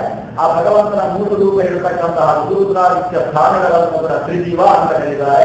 ಅಂದ್ರೆ ತ್ರಿನಾಥ ತ್ರಿಜೀವ, ಅಲ್ಲಿ ಬೆಳಗುವ ಲೋಕ ಅಂತ ಇವೆಲ್ಲ ಹಿಂದಿನ ಮಾತುಗಳು ಬಂದು ಅದನ್ನು ನಾವು ಸಾಮಾನ್ಯ ಪಿತೃಗಳಿಗೆ ಸಂಬಂಧಪಟ್ಟ ಕರ್ಮದಲ್ಲೂ ಕೂಡ ಅನುಸಂಧಾನ ಮಾಡುವುದಕ್ಕೆ ಸಾಧ್ಯವಾಗ್ತದೆ. ಇದರ ಜೊತೆಗೆ ಇಂದ್ರ ಅಂತ ಕರೆದಕ್ಕೆ ಒಂದು ಔಚಿತ್ಯ ಬಂದಿದೆ. ಚಂದ್ರನಿಗೆ ಸಂಬಂಧಪಟ್ಟ ಹಾಗೆ ಇಂದು ರಮಯತಿ ಇದು ಇಂದ್ರ. ಚಂದ್ರನಿಗೆ ಆನಂದವನ್ನು ಕೊಟ್ಟ, ಚಂದ್ರನಲ್ಲಿ ಇದ್ದು ಶಕ್ತಿಯನ್ನು ತುಂಬಿಸಿದ ಆ ಭಗವಂತನ ರೂಪ ಇಂದ್ರ. ಇಂದ್ರ ಎಂದೋ ಇಸ್ರವ. ಇದರಲ್ಲಿ ಈ ಶರೀರ ತ್ಯಾಗ ಮಾಡಿದಂತಹ ಚೇತನ ಬೇರೆ ಬೇರೆ ಮಾರ್ಗದಿಂದ ನೆಲೆಗೊಳ್ಳುತ್ತಾರೆ. ಅದರಲ್ಲಿ ಒಂದು ಸೂರ್ಯ, ಮತ್ತೊಂದು ಚಂದ್ರಯಾನ, ಎರಡು ಸೂರ್ಯಯಾನ ಚಂದ್ರಯಾನ ಅಂತ ಕರೀತಾರೆ. ಅಥವಾ ದೇವಯಾನ ಪಿತೃಯಾನ ಅನ್ನೋ ಶಬ್ದದಿಂದ ಕರೀತಾರೆ. ಈ ಎರಡು ಯಾನವು ಕೂಡ ಅದು ನೇರವಾಗಿ ದೇವರ ಹತ್ರ ಇಂದ್ರಾಯಂತ್ರವರಿಂದ ಆಗುವುದಿಲ್ಲ. ಯಾಕಂದ್ರೆ ಸೂರ್ಯನ ಮೂಲಕ ಹೋದರೆ ಅವ ಹೀಗೆ ಸೂರ್ಯ ತೂತು ಮಾಡ್ತಾನಂತೆ. ಸೂರ್ಯನಲ್ಲಿ ಒಂದು ತೂತು ಅಡಿಯುವ ಸೂರ್ಯನನ್ನು ಬೇಯಿಸಿಕೊಂಡು ಎಳ್ಕೊಳ್ತಾನಂತೆ ಸೂರ್ಯಮಂಡಲದ ಮೂಲಕ. ದ್ವಾರವೂ ಪುರುಷವು ಲೋಕೆ ಸೂರ್ಯಮಂಡಲ ಭೇದಿ ನಾವು ಲೋಕದಲ್ಲಿ ಸೂರ್ಯಮಂಡಲವನ್ನು ತೂತು ಮಾಡಿ ಹೊರಗೆ ಹೋಗುವ 2,000 ಜನ ಮನುಷ್ಯರು. ದ್ವಾರಮೋ ಪುರುಷವು ಲೋಕೆ ಸೂರ್ಯಮಂಡಲ ಭೇದಿ ನಾವು ಯಾರಿದ್ರು ಪರಿಪುರಾಟ ಯೋಗಯುಕ್ತ ಅಭಿಮುಖೇ ಒಬ್ಬ ಯೋಗಯುಕ್ತನಾದಂತಹ ಸನ್ಯಾಸಿ ಎಲ್ಲವನ್ನು ತ್ಯಜಿಸಿ ಆತ್ಮಶ್ರೇಯಸ್ಸಿನ ದೃಷ್ಟಿಯಿಂದ ಯೋಗ ಮಾರ್ಗದಿಂದ ತನ್ನ ಶರೀರದಿಂದ ಆತ್ಮಶಕ್ತಿಯನ್ನು ಮೇಲಕ್ಕೆ ತಂದು ತನ್ನ ಆಜ್ಞಾಚಕ್ರವನ್ನು ಭೇದಿಸಿ ಅಲ್ಲಿಂದ ಮೇಲಕ್ಕೆ ಹೋಗಿ ತಾನು ಉತ್ಕ್ರಾಂತನಾದವ ಅಂದ್ರೆ ಶರೀರ ಬಿಟ್ಟು ಹೊರಗೆ ಹೋದವ ಅವ ಸೂರ್ಯಮಂಡಲವನ್ನು ಭೇದಿಸಿಕೊಂಡು ಹೋಗ್ತಾನೆ. ಇನ್ನೊಬ್ಬ ಯಾರು ಎಷ್ಟ ಅಭಿಮುಖೇ ಹತ ಯುದ್ಧದಲ್ಲಿ ಧರ್ಮಕ್ಕೋಸ್ಕರ ಹೋರಾಡಿ ಅಭಿಮುಖ ಬೆನ್ನು ತೋರಿಸದೆ ಸತ್ತರೆ ಅವನಿಗೂ ಸೂರ್ಯ ಜಾಗ ಮಾಡಿಕೊಡ್ತಾನೆ. ಹೀಗೆ ಸೂರ್ಯನ ಮೂಲಕ ಮೇಲಕ್ಕೆ ಹೋಗುವುದು 2,000. ಒಬ್ಬ ವಿಪ್ರ ಒಬ್ಬ ಕ್ಷತ್ರ. ಈ ಕ್ಷತ್ರ ವಿಪ್ರ ಸಮಾನನಾಯರಿಂದ ಸೂರ್ಯಮಂಡಲದ ಹೋಗ್ತಾರೆ. ಹೋದ್ರೆ ಅವರು ಸ್ವರ್ಗದಲ್ಲಿ ಪುಷ್ಯ ಮನ್ವಂತರಂತ ಹೇಗೆ ಒಬ್ಬ ನಾಟಿಗೆ ಮಾಡಿ ಶಯನವನ್ನು ಮಾಡಿದಂತಹ ವ್ಯಕ್ತಿ ಮನ್ವಂತರ ಕಾಲದ ತನಕ ಸ್ವರ್ಗದಲ್ಲಿದ್ದು ಆಮೇಲೆ ಅವನ ಮೇಲಕ್ಕೆ ಹೋಗ್ತಾನೆ. ಉದಾಹರಣೆ ಮನ್ವಂತರ ತನಕ ಅಲ್ಲಿದ್ದು ಆಮೇಲೆ ಕೆಳಗೆ ಕೆಳಗೆ ತಂದು ಯಾಕಂದ್ರೆ ಇವಾಗ ಶಿವನಾಮದ ಹೋದಲ್ಲ, ಇವಾಗ ಸ್ವಲ್ಪ ಆ ಕಡೆ ಈ ಕಡೆ ಕಿವಿಯಿಂದ ಯಾಕಂದ್ರೆ ಆತ್ಮ ಬೇಯಿಸಿಕೊಂಡು ಹೋದಲ್ಲ ಉತ್ಕ್ರಾಂತ ಆದ್ರೆ ತನ್ನ ಬ್ರಹ್ಮನಾಡಿಯಿಂದ ಉತ್ಕ್ರಾಂತಿ ಹೊಂದಿದವ. ವಿಶ್ವತ್ ಅನ್ಯಾ ಉತ್ಪಾದನೆ ಭವನ್ ತಯೋತ್ಪಮಾಯನ್ ಅಮೃತತ್ವೇದಿ ವಿಶ್ವತ್ ಅನ್ಯಾ ಉತ್ಕ್ರಮಣೆ ಭವನ್. ಆತ ಸುಷುಮ್ನೆಯ ಮೂಲಕ ಉತ್ಕ್ರಾಂತಿಯನ್ನು ಹೊಂದಿದ್ರೆ ಮಾತ್ರ ಈ ಇಂದ್ರಾಯಂದೋ ಗಣೇಶವಾದ ಜಾಗಕ್ಕೆ ಹೋಗ್ತಾನೆ. ಇನ್ನೆಲ್ಲೋ ಕಿವಿಯಿಂದೋ ಮೂಗಿಯಿಂದೋ ಬಾಯಿಯಿಂದೋ ಇನ್ನೆಲ್ಲಿಂದೋ ಹೋದ್ರೆ ಅವನು ಅಲ್ಲಿಗೆ ಹೋಗುವುದಿಲ್ಲ, ಎಲ್ಲೋ ತಿರುಗಾಡಲು ಬರ್ತಾನೆ. ಆದರೆ ಅವರ ಆಜ್ಞೆಯನ್ನು ದಾಟಿ ಅವರ ಅಕ್ಕಪಕ್ಕದ ಮಾರ್ಗದ ಮೂಲಕ ಹೊರಗೆ ಹೋದಂತಹ ಚೇತನ ಅವನು ಎಲ್ಲೋ ಮತ್ತೆ ತಿರುಗಾಡಿ ಮತ್ತೆ ಈ ಕಡೆ ಬರ್ತಾನೆ. ಆದ್ರಿಂದ ಈ ಸೂರ್ಯನ ಮೂಲಕ ಹೋದವನು ಕೂಡ ಇಂದ್ರನ ಪರಿಷ್ಕರಣವನ್ನು ಪಡೆಯುವುದಿಲ್ಲ. ಚಂದ್ರನ ಮೂಲಕ ಹೋದವನಿಗೆ ಅದು ಸಾಧ್ಯ ಆಗ್ತದೆ. ವಸ್ತುತಃ ಅದು ಪಿತೃಯಾನ. ಪಿತೃಯಾನ ಆದ್ರಿಂದ ಅಲ್ಲಿಂದ ಹೋಗಿ ಕೂಡ ಮತ್ತೆ ಅವರಿಗೆ ಬರ್ತಾನೆ. ಚಂದ್ರನಿಂದ ಅಲ್ಲಿ ಹೋಗ್ತಾನೆ, ಅಲ್ಲಿ ಪಿತೃಗಳ ಹೋಗುವನ್ನು ನೋಡ್ತಾನೆ, ನೋಡಿ ಆ ಪಿತೃಗಳನ್ನು ನುಡಿಸ್ತಾನೆ, ಆಮೇಲೆ ಬರ್ತಾನೆ, ಬಂದು ಮೇಘದಲ್ಲಿ ಸೇರ್ತಾನೆ, ಮೇಘದಲ್ಲಿ ಸೇರಿಕೊಂಡು ನೆಲಕ್ಕೆ ಬೀಳ್ತಾನೆ, ನೆಲದಲ್ಲಿ ಯಾವುದೋ ಹುಟ್ಟಿದ ಬೀಜದಲ್ಲಿ ತಾನು ಸೇರ್ತಾನೆ, ಬೀಜ ಬೆಳೆದ ಹಾಕಿದಾಗ ಗಿಡದಲ್ಲಿ ಸೇರಿಕೊಳ್ತಾನೆ, ಗಿಡದಲ್ಲಿ ಪಚೇರಿಮವಾದ ಅಂದರೆ ಅದರಲ್ಲಿ ಮಂಜರಿ ಅಥವಾ ತೆನೆ ಬಿಟ್ಟಾಗ ಆ ತೆನೆಯ ಧಾನ್ಯದ ಒಳಗಿನ ಹಾಲಿನಲ್ಲಿ ಸೇರ್ತಾನೆ. ಆ ಹಾಲು ಗಟ್ಟಿಯಾದಾಗ ಆ ಧಾನ್ಯದ ಒಳಗೆ ಈ ಚೇತನ ಸೇರ್ತಾನೆ. ಸೇರಿಕೊಂಡಂತಹ ಚೇತನವನ್ನು ಯಾವನೋ ಒಬ್ಬ ಗಂಡು ತಿಂದರೆ ಅದರ ಶರೀರದಲ್ಲಿ ಅದು ಬೀಜದಲ್ಲಿ ಸೇರಿಕೊಂಡ್ರೆ ಅದಕ್ಕೆ ಯೋಗ್ಯವಾದ ಕಾಲ ಆಗಿದ್ರೆ ಹೆಣ್ಣಿನ ಶರೀರಕ್ಕೆ ಹೋಗಿ ಮತ್ತೆ ಮನುಷ್ಯರಾಗಿ ಹುಡ್ತಾನೆ.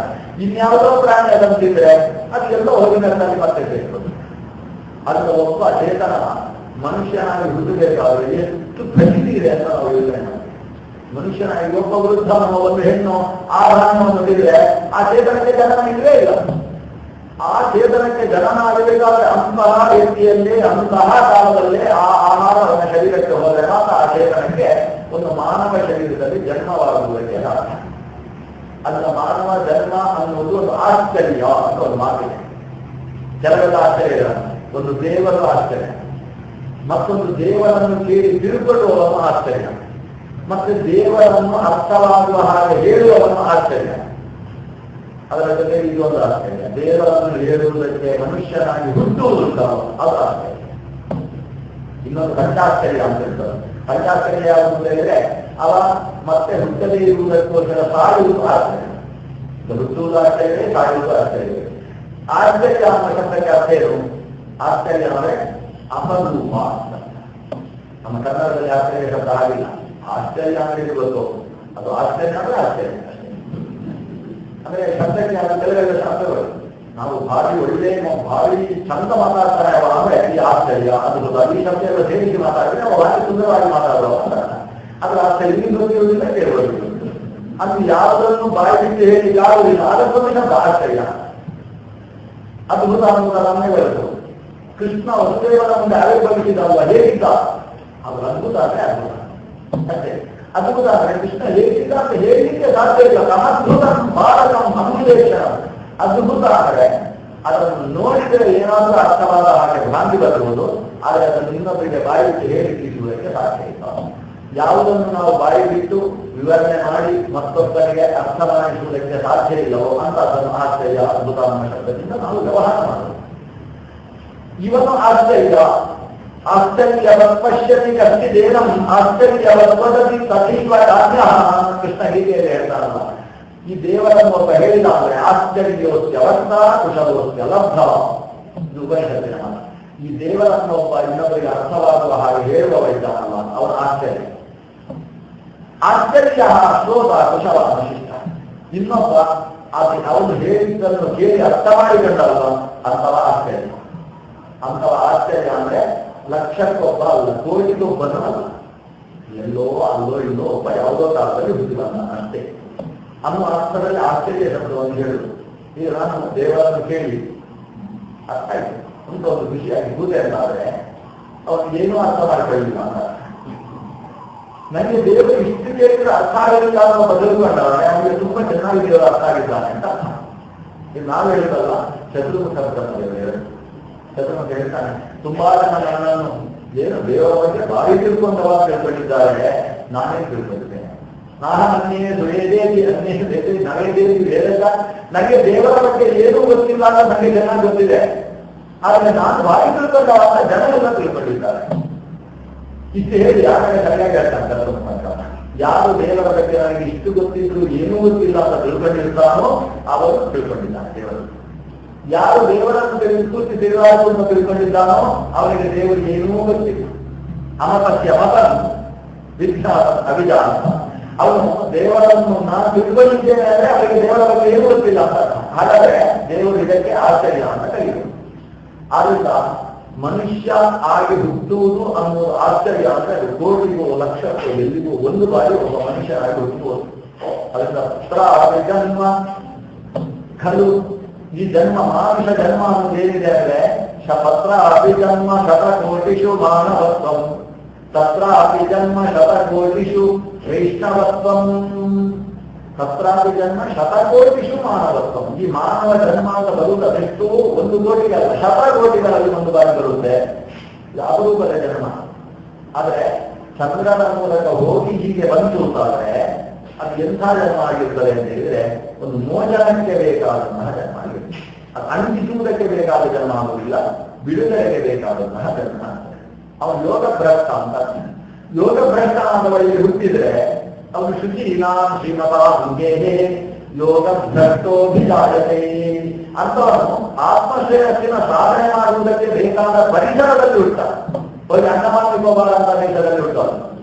ಅವನು ಹುಟ್ಟಬೇಕಾದ್ರೆ ವ್ಯವಸ್ಥಿತ ಯಾವ ದೇಶದಲ್ಲಿ ಆವಿರ್ಭವಿಸುತ್ತರಿಂದ ಅವನಿಗೆ ಜ್ಞಾನಮುಖದ ಸಾಧನೆ ಮಾಡುವುದಕ್ಕೆ ವಿಪುಲವಾದ ಅವಕಾಶ ಇದೆಯೋ ಆ ವಿಪುಲವಾದ ಅವಕಾಶ ಬಂದಾಗ ಕೈಗೆಲ್ಲವೇ ತಾನು ಅದನ್ನು ತನ್ನಲ್ಲಿ ಆತ್ಮಸಾತ್ಕಾರ ಮಾಡಿಕೊಳ್ಳುವುದಕ್ಕೆ ಬೇಕಾದ ಮನಸ್ಥಿತಿಯೂ ಇರುವ ಕುಟುಂಬದಲ್ಲಿ ಆ ವ್ಯಕ್ತಿ ಅಶುದ್ಧ ಮನೆತನದಲ್ಲಿ ಆವಿರ್ಭಾವಗೊಳ್ಳುತ್ತಾನೆ ಅಂತ ಕೃಷ್ಣಗೀತೆಯಲ್ಲಿ ಹೇಳ್ತಾರೆ. ಅದು ಈ ಭಾಗಗಳಿಂದ ಬಂದಿರತಕ್ಕಂಥ. ಹಾಗಾಗಿ ಈ ಪಿತೃಗಳ ಆರಾಧನಾ ಇತ್ಯಾದಿಗಳು ಜೀವನದಲ್ಲಿ ನಡೆಸ್ತಾ ಇದ್ದಂತಹ ವ್ಯಕ್ತಿಗೆ ಆ ಚಂದ್ರನ ಅನುಗ್ರಹದ ಮೂಲಕವಾಗಿ ಮತ್ತೆ ಉತ್ತಮವಾದ ಜನ್ಮ ಪಡೆದು ಅವರು ಸಾಧನೆ ಮಾಡಿಕೊಳ್ಳುವುದಕ್ಕೆ ಸಾಧ್ಯವಾಗ್ತದೆ ಅನ್ನುವುದು ಅವರ ಅಭಿಪ್ರಾಯ. ಆ ದೃಷ್ಟಿಯಿಂದ ಇಂದ್ರಾಯಂದೋದರಿಸುವ ಅಂದರೆ ಇಂದುವಿಗೆ ರಮಣವನ್ನು ಕೊಟ್ಟವ ಅನ್ನೋ ಉಪಾಸನೆಯನ್ನು ಮಾಡುವುದು. ಇನ್ನೊಂದು ಮುಂದಿನ ಮಂತ್ರದಲ್ಲಿ ನಮಗೆ ಅರ್ಥ ಆಗುವ ಒಂದು ಸ್ಪಷ್ಟ ವಿಷಯ ಏನಂದ್ರೆ, ಹೇ ಇಂದೋ ಇಂದಾಯ ಪರಿಶ್ರಮ ಅಂತ ಹೇಳಿ ಕೇಳ್ತಾರಲ್ವ, ಅಲ್ಲಿ ಇಂದೋ ಅಂತ ಇಂದು ಅಂತ ಯಾರನ್ನು ಸಂಬೋಧನೆ ಮಾಡಿದ್ದು? ಬರೀ ಚಂದ್ರನನ್ನು ಅಥವಾ ಪವಮಾನವನ್ನು ಅಂತ ಒಂದು ಪ್ರಶ್ನೆ ನಮಗೆ ಬರ್ಬೋದು ಆ ಇಂದು ಶಬ್ದಕ್ಕೆ ಇದ್ದಾಗ. ನಾವು ಪ್ರಾರಂಭದಲ್ಲಿ ಅದನ್ನು ಗಮನಿಸಿದ್ದೇವೆ. ಇಂದು ಅಂತ ಇಲ್ಲಿ ಪವಮಾನನಾದಂತಹ ವಾಯುದೇವರನ್ನೇ ಸಂಬೋಧಿಸಿದ್ದು ಅಂತ. ಅದಕ್ಕೆ ಸ್ಪಷ್ಟ ಉದಾಹರಣೆ ಮುಂದಿನ ಮಂತ್ರ. ಅಲ್ಲಿ ಇಂದು ಪವಮಾನಸ್ಯ ಅಂತ ಬರ್ತದೆ. ಇಂದು ಯಾರಿಂದು? ಪವಮಾನನಾದಂತಹ ಇಂದು ಅಂತ. ಇಂದುವಿಗೆ ಪವಮಾನ ಅನ್ನೋದು ಒಂದು ವಿಶೇಷಣವೋ ವಿಶೇಷವೋ ಆಗಿ ಆ ಮಂತ್ರದಲ್ಲಿ ಸೇರಿಕೊಂಡಿದೆ. ಆದ್ರೆ ಆ ಮಂತ್ರದಿಂದ ನಮಗೆ ಸ್ಪಷ್ಟವಾದದ್ದು ಇಲ್ಲಿ ಇಂದೋ ಅಂತ ಏನು 17 ಬಾರಿ ಸಂಬೋಧನೆ ಮಾಡಿದ್ದಾರೆ. ಆ ಎಲ್ಲಾ ಸಂಬೋಧನೆಯೂ ಕೂಡ ಪವಮಾನನನ್ನು ಕುರಿತು ನಡೆಸಿರ್ತಕ್ಕಂಥ ಸಂಬೋಧನೆ. ಅಲ್ಲ, ಯಾಕೆ ಪವಮಾನನನ್ನು ಸಂಬೋಧನೆ ಮಾಡಬೇಕು? ಯಾಕಂದ್ರೆ ಈ ಶರೀರದಿಂದ ಚೇತನವನ್ನು ಹೊರಗೆ ಬರುವವ ಪವಮಾನ ಪ್ರಾಣ. ಪ್ರಾಣ ಹೋಯಿತು ಅಂತ ಹೇಳಿದ್ರೆ ಅದು ಸತ್ತ ಅಂತ ಹೇಳುವುದು ಈಗೀಗ ಬಂದ ಶಬ್ದ. ಸಂಸ್ಕೃತದಲ್ಲಿ ಸತ್ತ ಅಂತ ಶಬ್ದಕ್ಕೆ ಏನು ಅರ್ಥ ಉಂಟು? ನೀ ನಿರಂತರವಾಗಿದ್ದಾನೆ ಅಂತ. ಭೂ ಸತ್ತಾಯ, ಸತ್ತ ಅಂದರೆ ಇರುವಿಕೆ ಅಂತ ಅರ್ಥ ಸಂಸ್ಕೃತದಲ್ಲಿ. ಅದನ್ನ ಸರಿಯಾದ ಶಬ್ದ ಏನು? ಪ್ರಾಣ ಹೋಯಿತು, ಪ್ರಾಣ ಪಕ್ಷೆ ಹಾರಿತು, ಹಸು ನೀಗಿದನು, ಹಸುವನ್ನು ನೀಗುವುದು, ಹಸು ಅಂದರೆ ಪ್ರಾಣನೇ. ಆದರೆ ಪ್ರಾಣ ಹೋಗುವುದು ಅನ್ನೋದು ಸರಿಯಾದ ಅರ್ಥ. ಶರೀರದಲ್ಲಿ ಪ್ರಾಣ ಇದ್ದಾನೆ, ಅವ ಇಂದು ಇದನ್ನು ಸದಾ ಎಲ್ಲವನ್ನು ಕೊಡುವ ರೀತಿಯಲ್ಲಿ ಅವರ ಶರೀರದಲ್ಲಿ ಶ್ವಾಸೋಚ್ಛ್ವಾಸ ಮಾಡಿಸುವವನಿದ್ದಾನೆ. ಅವನು ಶರೀರ ಬಿಟ್ಟು ಹೋಗ್ತಾನೆ. ಅಂದ್ರೆ ಉಸಿರು ನಿಂತಿತು, ಉಸಿರಿನ ದೇವ ಶರೀರ ಬಿಟ್ಟ. ಉಸಿರಿನ ದೇವ ಶರೀರದಿಂದ ಹೋಗುವಾಗ ಎರಡು ಹೆಗಲಲ್ಲಿ ಅದನ್ನು ಹಿಡಿದುಕೊಂಡು ಹೋಗ್ತಾನೆ. ಅದರಲ್ಲಿ ಬಲ ಹೆಗಲಿನಲ್ಲಿ ಭಗವಂತನನ್ನು ಕೂಡಿಸಿಕೊಂಡು, ಎಡ ಹೆಗಲಿನಲ್ಲಿ ಜೀವನನ್ನು ಕೂಡಿಸಿಕೊಂಡು ಒಂದು ಗರುಡನ ಹಾಗೆ ಶರೀರದಿಂದ ಹೊರಗೆ ಬರ್ತಾನೆ. ಗರುಡನಿಗೂ ಇವನಿಗೂ ವ್ಯತ್ಯಾಸ ಏನು? ಗರುಡ ಭಗವಂತನನ್ನು ಮಾತ್ರ ಹೊರಿಸಿಕೊಂಡು ಹೋಗ್ತಾನೆ. ಈ ಪ್ರಾಣದೇವ ಆಗಲ್ಲ. ಹೊರಗೋ ವಾಯುವಾಹನ ಅಂತ ದೇವರನ್ನು ಹೇಳ್ತಾರೆ. ಅಲ್ಲಿ ವಾಯುವಾಹನ ಅಂತ ಹೇಳಿದ್ರೆ ಭಗವಂತನಿಗೆ ವಾಯುವಾಹನ. ಈ ಶರೀರದಿಂದ ಹೊರಗೆ ಹೋಗುವಾಗ ವಾಯುದೇವನೇ ಇವನಿಗೆ ವಾಹನ. ಆದ್ರೆ ವಾಯುವಾಹನ ಆಗಿದ್ರೆ ಗರುಡ ವಾಹನ ಅಂತ ಅವರನ್ನು ಯಾಕೆ ಕರೆಯುವುದು? ವಾಯುವಾಹನ ಹೇಗೆ? ಒಂದು ಕಡೆಯಲ್ಲಿ ಜೀವನನ್ನು ಕುರಿಸಿ ಇನ್ನೊಂದು ಕಡೆಯಲ್ಲಿ ದೇವರನ್ನು ಕುರಿಸಿಕೊಳ್ಳೋದ್ರಿಂದ ಭಗವಂತ ವಾಯುವಾಹನ. ಅದನ್ನು ನಾವು ವಾಯುವಾಹನರೇ ಆವಾಗ. ಆದ್ರೆ ಗರುಡ ವಾಹನ ಅನ್ನೋದು ಅದು ಭಗವಂತನಿಗೆ ಮಾತ್ರ ಸಂಬಂಧಿಸಿದ್ದು. ಹಾಗಾಗಿ ನಾವು ಗರುಡ ವಾಹನರಾಗುವುದಿಲ್ಲ. ಇಲ್ಲ ಗರುಡ ರಾಜಹಂಸ ವಾಹನ ಎಲ್ಲ ಆಗ್ತೇವೆ ನಾವು. ಈಗ ಸಂಬಂಧದಿಂದ ಗರುಡ ಉಂಟು, ರಾಜಹಂಸ ಉಂಟು, ಐರಾವತ ಉಂಟು. ನಾವೆಲ್ಲ ಐರಾವತ ವಾಹನ ಮಾಡ್ತೇವೆ, ರಾಜಹಂಸ ವಾಹನ ಮಾಡ್ತೇವೆ, ಗರುಡ ವಾಹನ ಮಾಡ್ತೇವೆ. ಎಲ್ಲ ಆಗೋದಕ್ಕೆ ಅವಕಾಶ ಇದೆ ಇವತ್ತಿನ ಕಾಲದಲ್ಲಿ. ಆದರೆ ಗರುಡನ ಮೇಲೆ ಕೂತು ನಾವು ಸಂಚರಿಸುವುದು ಅನ್ನೋದಿಲ್ಲ. ಅದರಿಂದ ಭಗವಂತನನ್ನು ಗರುಡ ಧ್ವಜ, ಗರುಡ ವಾಹನ, ಗಗನದೊಳು ಸಂಚರಿತ ಗರುಡ, ಅವನೇ ನಿನ್ನ ವಾಹನ, ನಿನ್ನ ಸುರಗ ಅಂತ ಅವನನ್ನೆಲ್ಲ ಕೊಂಡಾಡುವುದು ಆ ದೃಷ್ಟಿಯಿಂದ.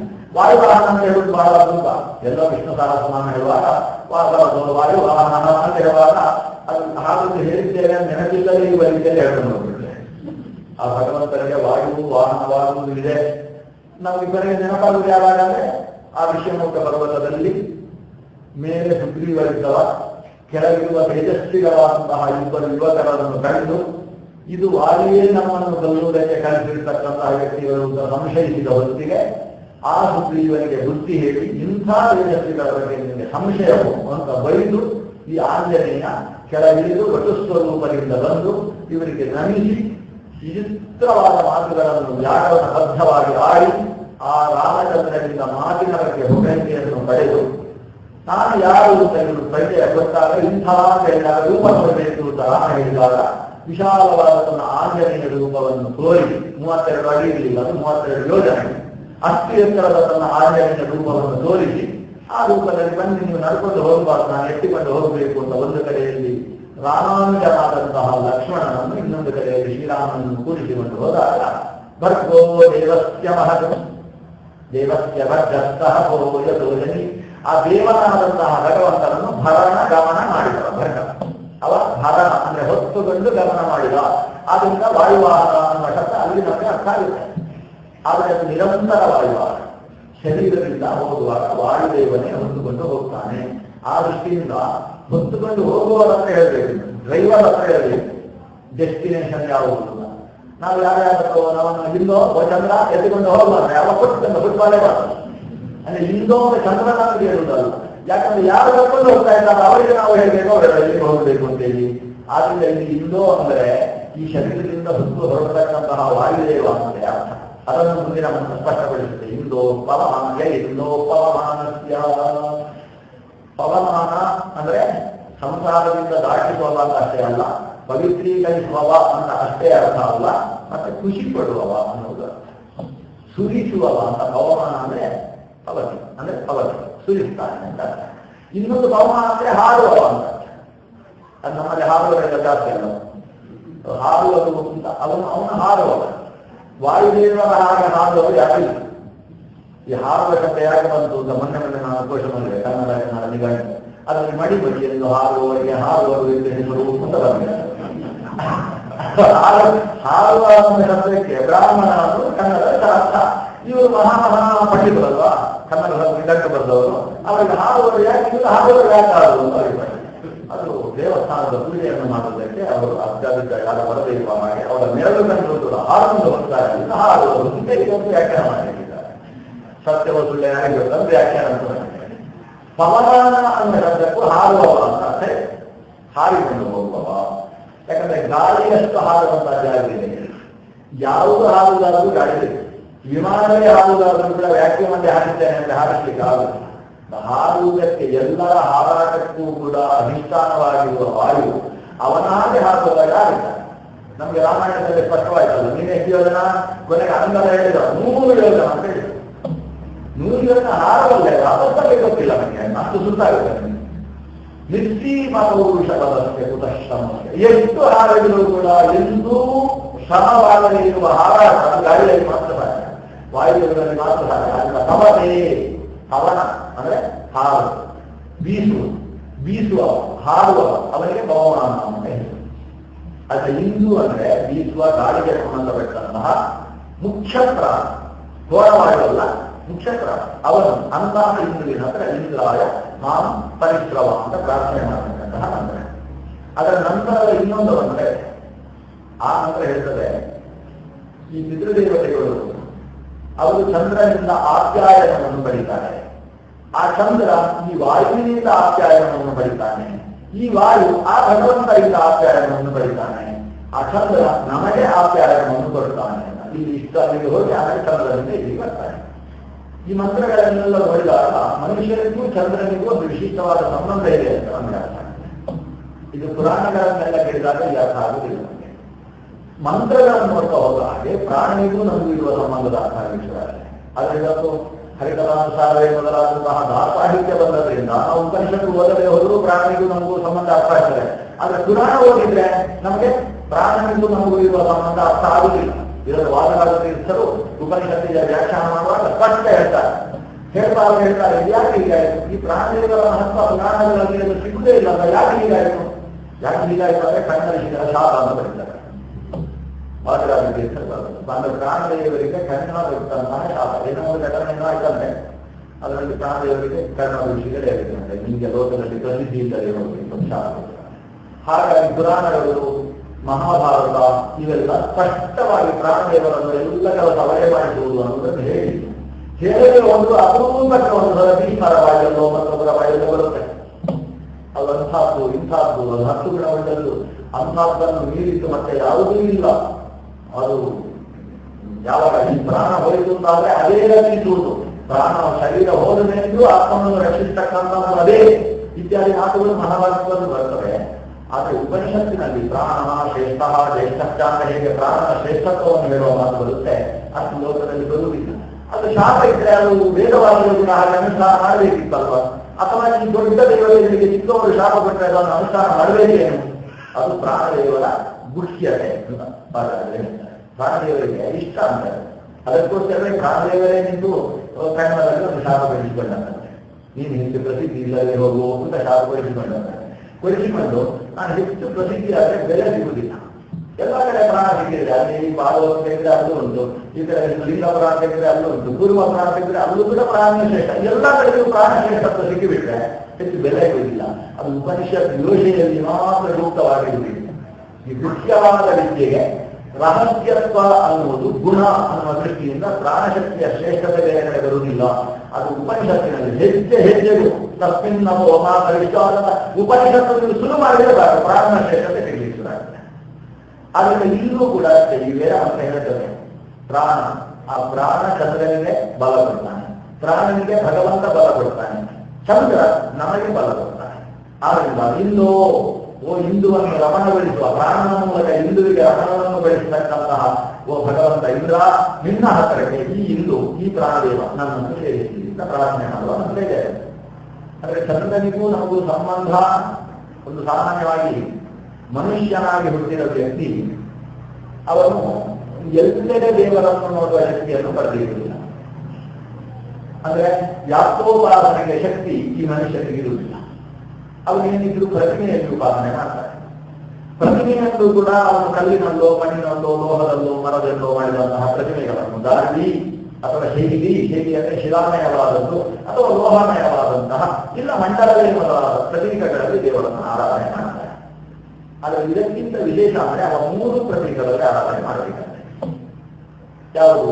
ಅಗ್ನಿ, ಸೂರ್ಯ, ಚಂದ್ರ. ಇದು ಎಲ್ಲೆಲ್ಲೋ ಇರುವ ಪ್ರತೀಕ ಅಲ್ಲ, ಒಳಗೆ ಇರುವ ಪ್ರತೀಕ. ಅವನ ಹೃದಯದಲ್ಲಿ ಅಗ್ನಿಮಂಡಲ, ಸೂರ್ಯಮಂಡಲ ಮತ್ತು ಸೋಮಮಂಡಲ ಅಂತ 3 ಮಂಡಲ ಇದೆ. ಇದನ್ನು ಆಚಾರ್ಯರು ತಂತ್ರಸಾರದ 4ನೇ ಅಧ್ಯಾಯದ ಕೊನೆಯ ಭಾಗದಲ್ಲಿ ಹೇಳ್ತಾರೆ. ಹೃದಯದಲ್ಲಿ 3 ಮಂಡಲಗಳಿದ್ದಾರೆ. ಈಗ ಬೆಳಗ್ಗೆ ಸೂರ್ಯೋದಯಕ್ಕಿಂತ ಮುಂಚೆ ಎದ್ದು ನಾವು ಗಾಯತ್ರಿ ಜಪ ಮಾಡಬೇಕು. ಗಾಯತ್ರಿ ಜಪ ಮಾಡುವಾಗ ಎಲ್ಲಿ ಗಾಯತ್ರಿ ಅವನು ಭಗವಂತನನ್ನು ಧ್ಯಾನ ಮಾಡಬೇಕು. ಜಯಸ್ಥಳ ಸವಿತೃ ಮಂಡಲ ಮಧ್ಯದಲ್ಲಿ, ಹಾಗೆ ಸೂರ್ಯಮಂಡಲದ ಮಧ್ಯದಲ್ಲೇ ಅವನನ್ನು ಧ್ಯಾನ ಮಾಡಬೇಕು. ಇದರಿಂದ ನಾವೇನು ತೀರ್ಮಾನ ಮಾಡ್ತೇವೆ ಅಂದ್ರೆ ಸೂರ್ಯ ಉದಯಿಸಲೇ ಗಾಯತ್ರಿ ಜಪ ಮಾಡಬಹುದು. ಯಾಕಂದ್ರೆ ಸೂರ್ಯಮಂಡಲದ ಮಧ್ಯದಲ್ಲಿ ನಾರಾಯಣನನ್ನು ಧ್ಯಾನ ಮಾಡಬೇಕು ಅಂದ್ರೆ ಸೂರ್ಯ ಉದಯಿಸಲೇ ಹೋದ್ರೆ ಹೇಗೆ? ಹಾಗಾಗಿ ಅಲಾರಮ್ಮನ್ನು 7 ಗಂಟೆಗೆ ಇಟ್ಬಿಡ್ತಾರೆ. ಯಾಕಂದ್ರೆ ಆಚಾರ್ಯ ಹೇಳಿದ್ದಾರೆ, ಏನ್ ಹೇಳಿದ್ದಾರೆ? ಜಯಸ್ಥಳ ಸವಿತೃ ಮಂಡಲ ಮಧ್ಯದಲ್ಲಿ. ಹಾಗಾದ್ರೆ ಗಾಯತ್ರಿ ಜಪ ಮಾಡುವಾಗ ಸೂರ್ಯ ಕಾಣಿಸ್ಬೇಕು. ಸೂರ್ಯ ಕಾಣಿಸ್ಬೇಕಾದ್ರೆ ಏನಾದರೂ ಹೊಡೆಯದೆ ಹೋದ್ರೆ ಏಳುವುದು ಹೇಗೆ ಅಂತ ಹೀಗೆಲ್ಲ ಪ್ರಶ್ನೆ ಮಾಡ್ತಾರೆ. ಆದ್ರೆ ವಸ್ತುತಃ ಸೂರ್ಯಮಂಡಲ ಅಂದ್ರೆ ಅಲ್ಲಿ ಹೃದಯದಲ್ಲಿರುವ ಸೂರ್ಯಮಂಡಲ ಹೊರತು ಹೊರಗಿರುವ ಸೂರ್ಯಮಂಡಲ. ಹೊರಗಿರುವ ಸೂರ್ಯಮಂಡಲಕ್ಕೆ ಸದೃಶವಾದಂತಹ ಸೂರ್ಯಮಂಡಲ ಹೃದಯದಲ್ಲಿದೆ.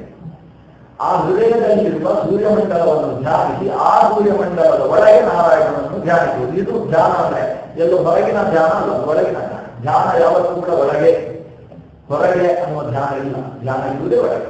ಹೊರಗೆ ಅಂದ್ರೆ ಬಾಹ್ಯ ದೃಷ್ಟಿ. ಈ ಹೊರಗಣ್ಣುಗಳಿಂದ ನೋಡುವಂತಹದ್ದು ಹೊರಗೆ. ನೀವು ಸೂರ್ಯಮಂಡಲವನ್ನು ನೋಡಿಕೊಂಡು ಧ್ಯಾನಿಸುವುದಾದ್ರೆ ಹೇಗೆ ಧ್ಯಾನಿಸಬೇಕು? ಒಳಗೆ ಕಣ್ಣು ಮುಂಚೆ ಧ್ಯಾನಿಸಬೇಕು. ಹೊರಗೆ ಸೂರ್ಯಮಂಡಲವನ್ನು ನೋಡುವುದು, ಒಳಗಿನ ಸೂರ್ಯಮಂಡಲ ಕಾಣದೇ ಇದ್ದದ್ದನ್ನು ಯೋಚಿಸುವುದಕ್ಕೋಸ್ಕರ ಅಷ್ಟೇ. ತಿರುಪತಿಗೆ ಹೋಗಿ ಜಲಗಂಡಿಯಿಂದ ಜರುಗಿಸಿಕೊಂಡು ಅಷ್ಟು ಕಷ್ಟವಾಗಿ ಹೋಗಿಯೂ ಆ ಕಲ್ಯಾಣಾಂಶದ ಕಾರಣವಾದ ಕಣ್ಣು ಮುಚ್ಚಿಕೊಂಡು ಒಬ್ಬೊಬ್ಬ ಅಂತ ಹೇಳಿಕೊಂಡು ಅಲ್ಲ, ನೀವು 500 ರೂಪಾಯಿ ಕೊಟ್ಟು ಹೋಗುತ್ತೇವೆ ಅವನನ್ನು ನೋಡಿ. ಆದ್ರೆ ಅವನು ಕಾಣ್ತಾ ಇದೆ, ಕಣ್ಣು ಮುಚ್ಚಿಕೊಂಡು ಹೋಗಿದ್ರೆ ಇದು ತಪ್ಪಲ್ಲ. ಯಾಕಂದ್ರೆ ಆ ದೇವರನ್ನು ನೋಡಿದ್ರೆ, ಯಾಕಂದ್ರೆ ನಮ್ಮ ಒಳಗಿರುವ ದೇವರನ್ನು ನಾವು ಯೋಚಿಸಬೇಕು, ಹೊರಗೆ ದೇವರನ್ನು ನೋಡಿ. ಹೊರಗಿನ ದೇವರನ್ನು ನೋಡಿದ್ರೆ ಕಣ್ಣು ಮುಚ್ಚದೆ ಹೋದ್ರೆ ಆ ವ್ಯಕ್ತಿ ನೋಡಿ ಅಂತ ಹೇಳ್ತಾನೆ. ಅಂದ್ರೆ ಕಣ್ಣಿನೊಳಗೆ ನೋಡುವ ಹರಿಯ, ಒಳಗೆ ನೋಡುವ ಹರಿಯ, ಮೂಜಕ ದೊರೆಯ ಅಂತ. ಒಳಗೆ ನೋಡ್ಬೇಕು, ಹೊರಗೆ ನೋಡುವುದು ಯಾಕಂದ್ರೆ ಒಳಗೆ ಹೇಗೆ ನೋಡಬೇಕು ಅಂತ ಗೊತ್ತಾಗದಿರುವುದಕ್ಕೆ ಹೊರಗಿದ್ದನ್ನು ನೋಡಿ ಅದನ್ನು ಒಳಗೆ ಅನುಸಂಧಾನ ಮಾಡುವುದು. ಆ ದೃಷ್ಟಿಯಿಂದ ಈ ಹೊರಗಿನ ಸೂರ್ಯಮಂಡಲವನ್ನು ನಾವು ನೋಡುವುದು ಎಷ್ಟಕ್ಕೋಸ್ಕರ ಅಂದ್ರೆ ಒಳಗಿರುವ ಭಗವಂತ ಸೂರ್ಯಮಂಡಲದ ಒಳಗೆ ಹೇಗಿದ್ದಾನೆ, ಆ ಸೂರ್ಯಮಂಡಲ ಹೇಗಿದೆ ಅಂತ ತಿಳಿಯುವುದಕ್ಕೋಸ್ಕರ ಮಾತ್ರ. ಹಾಗಾದ್ರೆ ಒಳಗೆ ಚಂದ್ರಮಂಡಲ ಇದೆ, ಸೋಮಮಂಡಲ ಇದೆ, ವನ್ನಿ ಮಂಡಲ ಇದೆ. ಈ 3 ಮಂಡಲ ಒಳಗಿದೆ. ಈ 3 ಕೂಡ ಹೊರಗಿನಿಂದ ಆರಾಧನೆ ಮಾಡಬೇಕು ಮನುಷ್ಯ. ಅಂದ್ರೆ ಸೂರ್ಯನ ಒಳಗೆ ನಾರಾಯಣನನ್ನು ಗಾಯತ್ರಿ ಜಪ ಮಾಡಬೇಕು. ಧ್ಯಾನ ಅಲ್ಲ, ಜಪ. ಧ್ಯಾನ ಬೇರೆ, ಜಪ ಬೇರೆ. ಜಪ ಮೇಲೆ ಬೇಕಾಗುತ್ತೆ. ಜಪ ಎಂಬುದು ಕರ್ಮ, ಧ್ಯಾನ ಎಂಬುದು ಜ್ಞಾನ. ಕರ್ಮ ಜ್ಞಾನ ಇವೆಲ್ಲ ಒಟ್ಟಿಗೆ ಇರಬೇಕು. ಧ್ಯಾನವೂ ಬೇಕು, ಕರ್ಮವೂ ಬೇಕು. ಅಂದ್ರೆ ಬೇಕಾದ ಜಪ ಬೇರೆ, ಧ್ಯಾನ ಬೇರೆ. ಈ ಜಪ ಮಾಡಬೇಕು. ಇದು ಸೂರ್ಯನ ಆರಾಧನೆ.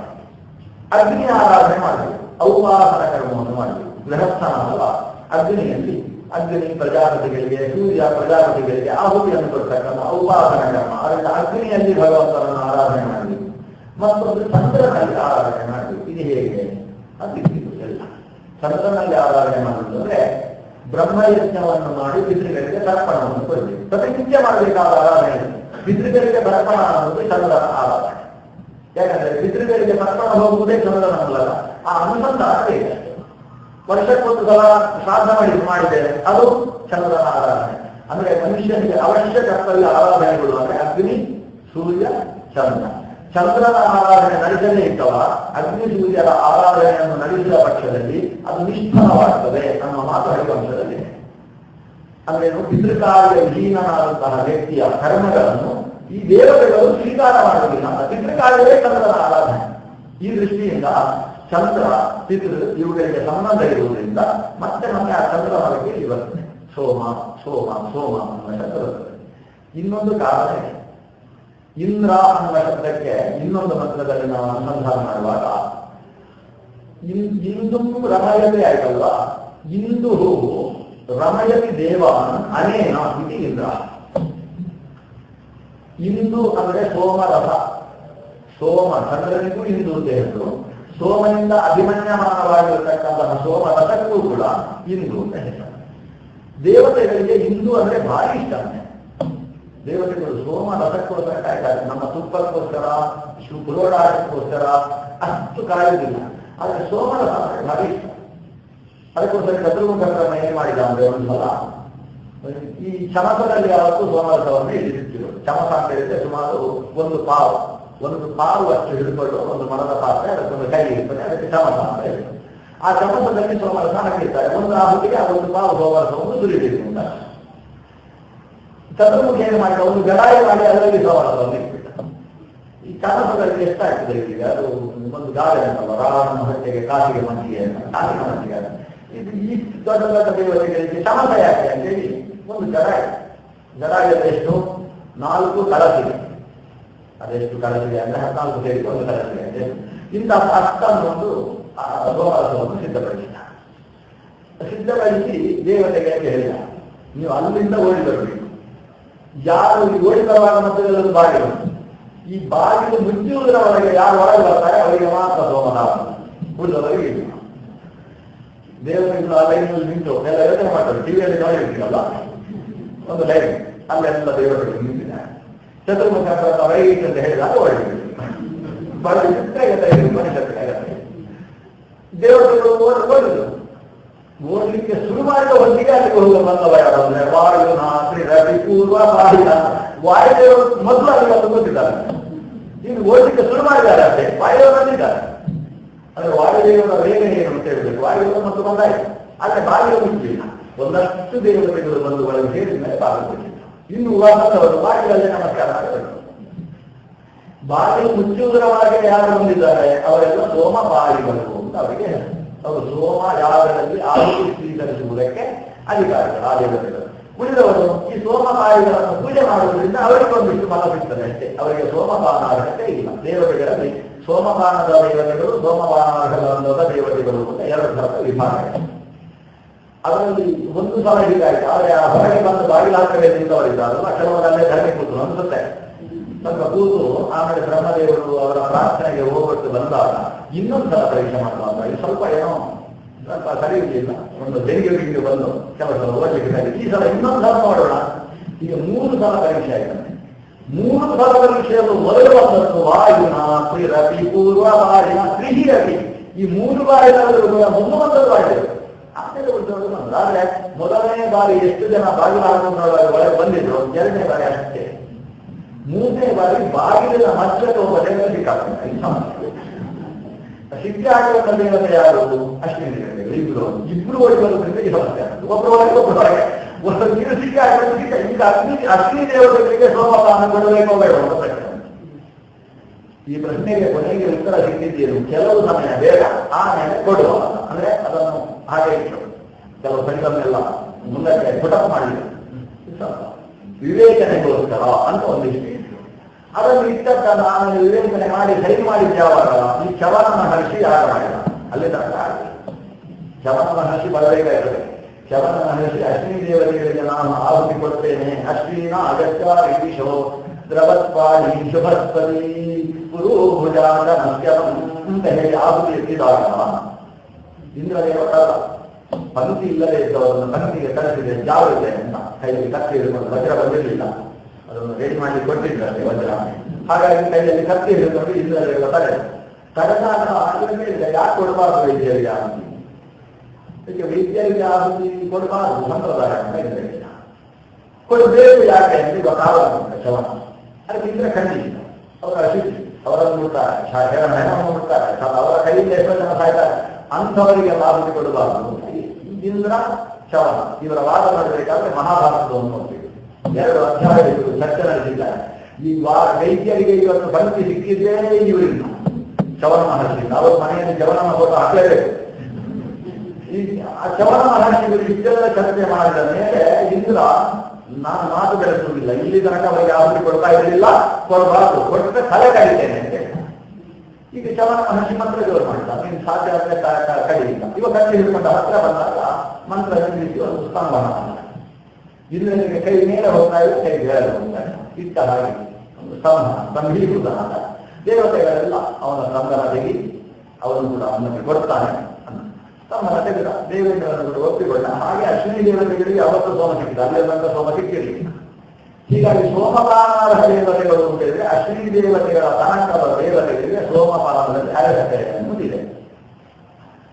ಅಂತಹ ದೇವತೆಗಳಿಗೆ ಅತ್ಯಂತ ಪ್ರಿಯವಾದಂತಹ ಸೋಮ ಹೇಗೆ ಬರಬೇಕು ಎಲ್ಲರೂ ಸೋಮಲತೆಯನ್ನು ಅಂಗಡಿಯಿಂದ ತಂದು ಜಜ್ಜಿ ತೆಗೆದು ಹಿಂಡಿ ಬಟ್ಟೆಯಲ್ಲಿ ಹಾಕಿ ಏಳು ಹಂತದಲ್ಲಿ ಬಟ್ಟೆ ಇರಬೇಕಾದ್ರೆ ಇರುವಾಗ 7 ಸ್ಥಳದಲ್ಲಿ ಬಟ್ಟೆ ಹಾಕಿ ಅದರ ಮೇಲೆ ಸೋಮವನ್ನು ಸುರಿದಾಗ ಅದು 7ನೇ ಬಟ್ಟೆಗೆ ಹೋಗುವಾಗ 7 ಮಂತ್ರ ಮುಗಿರಬೇಕು.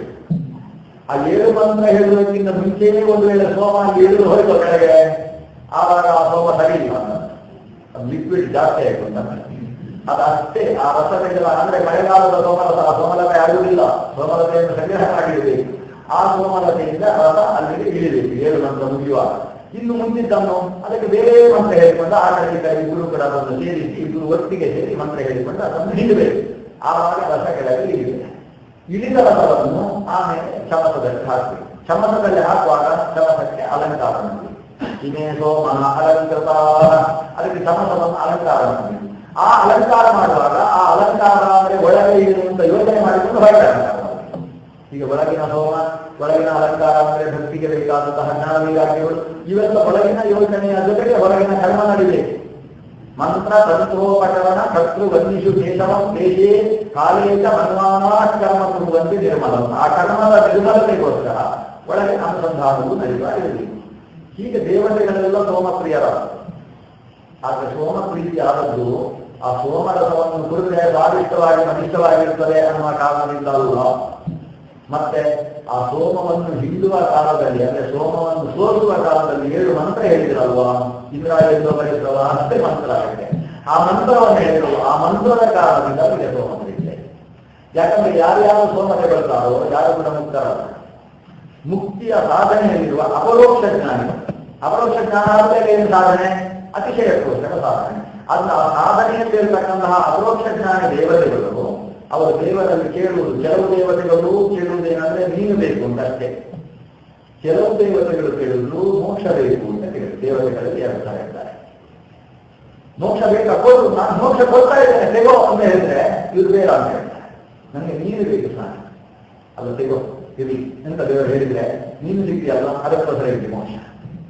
ನಾರಾಯಣಸ್ತು ಮೋಕ್ಷಾರ್ಥ ಮೋಕ್ಷೋ ನಾನ್ಯಾರ್ಥಯಿಷ್ಯತೆ ಇತಿ ಮಧ್ಯಮ ಭಕ್ತಾನಾಂ ಏಕಾಂತಾನಾಂ ನ ಕಶ್ಚಿತ್ ಅರ್ಥೇ ನಾರಾಯಣೋ ದೇವಃ ಸರ್ವಮನ್ಯತ್ತದರ್ಥಕಂ. ಕೆಲವರಿಗೆ ನಾರಾಯಣ ಬೇಕು. ಯಾಕೆ ಬೇಕು? ಮೋಕ್ಷಕ್ಕೋಸ್ಕರ ಬೇಕು. ನಾರಾಯಣ ಮೋಕ್ಷ, ಮೋಕ್ಷ ಬೇಕಂದ್ರೆ ಹೌದು. ಮೋಕ್ಷ ಯಾಕೆ ಬೇಕು? ಮೋಕ್ಷ ಅಂದ್ರೆ ಖುಷಿ, ಖುಷಿ ಅಂದ್ರೆ ಸುಖ, ಸುಖ ಅಂದ್ರೆ ಆನಂದ, ಆನಂದ ಅಂದ್ರೆ ಮೋದ, ಮೋದ ಅಂದ್ರೆ ಪ್ರಮೋದ.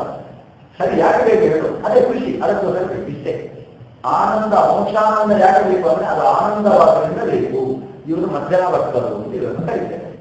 ಯಾಕಂದ್ರೆ ಇವರಿಗೆ ನಾರಾಯಣ ಯಾಗಬೇಕು? ಮೋಕ್ಷಕ್ಕೋಸ್ಕರ ಬೇಕು. ಮೋಕ್ಷ ಯಾವುದಕ್ಕೋಸ್ಕರ ಬೇಕು? ಮೋಕ್ಷವಾದದಿಂದಲೇ ಬೇಕು. ಅದು ಸರಸ ಸುಂದರ ಅವರಿಗೆ.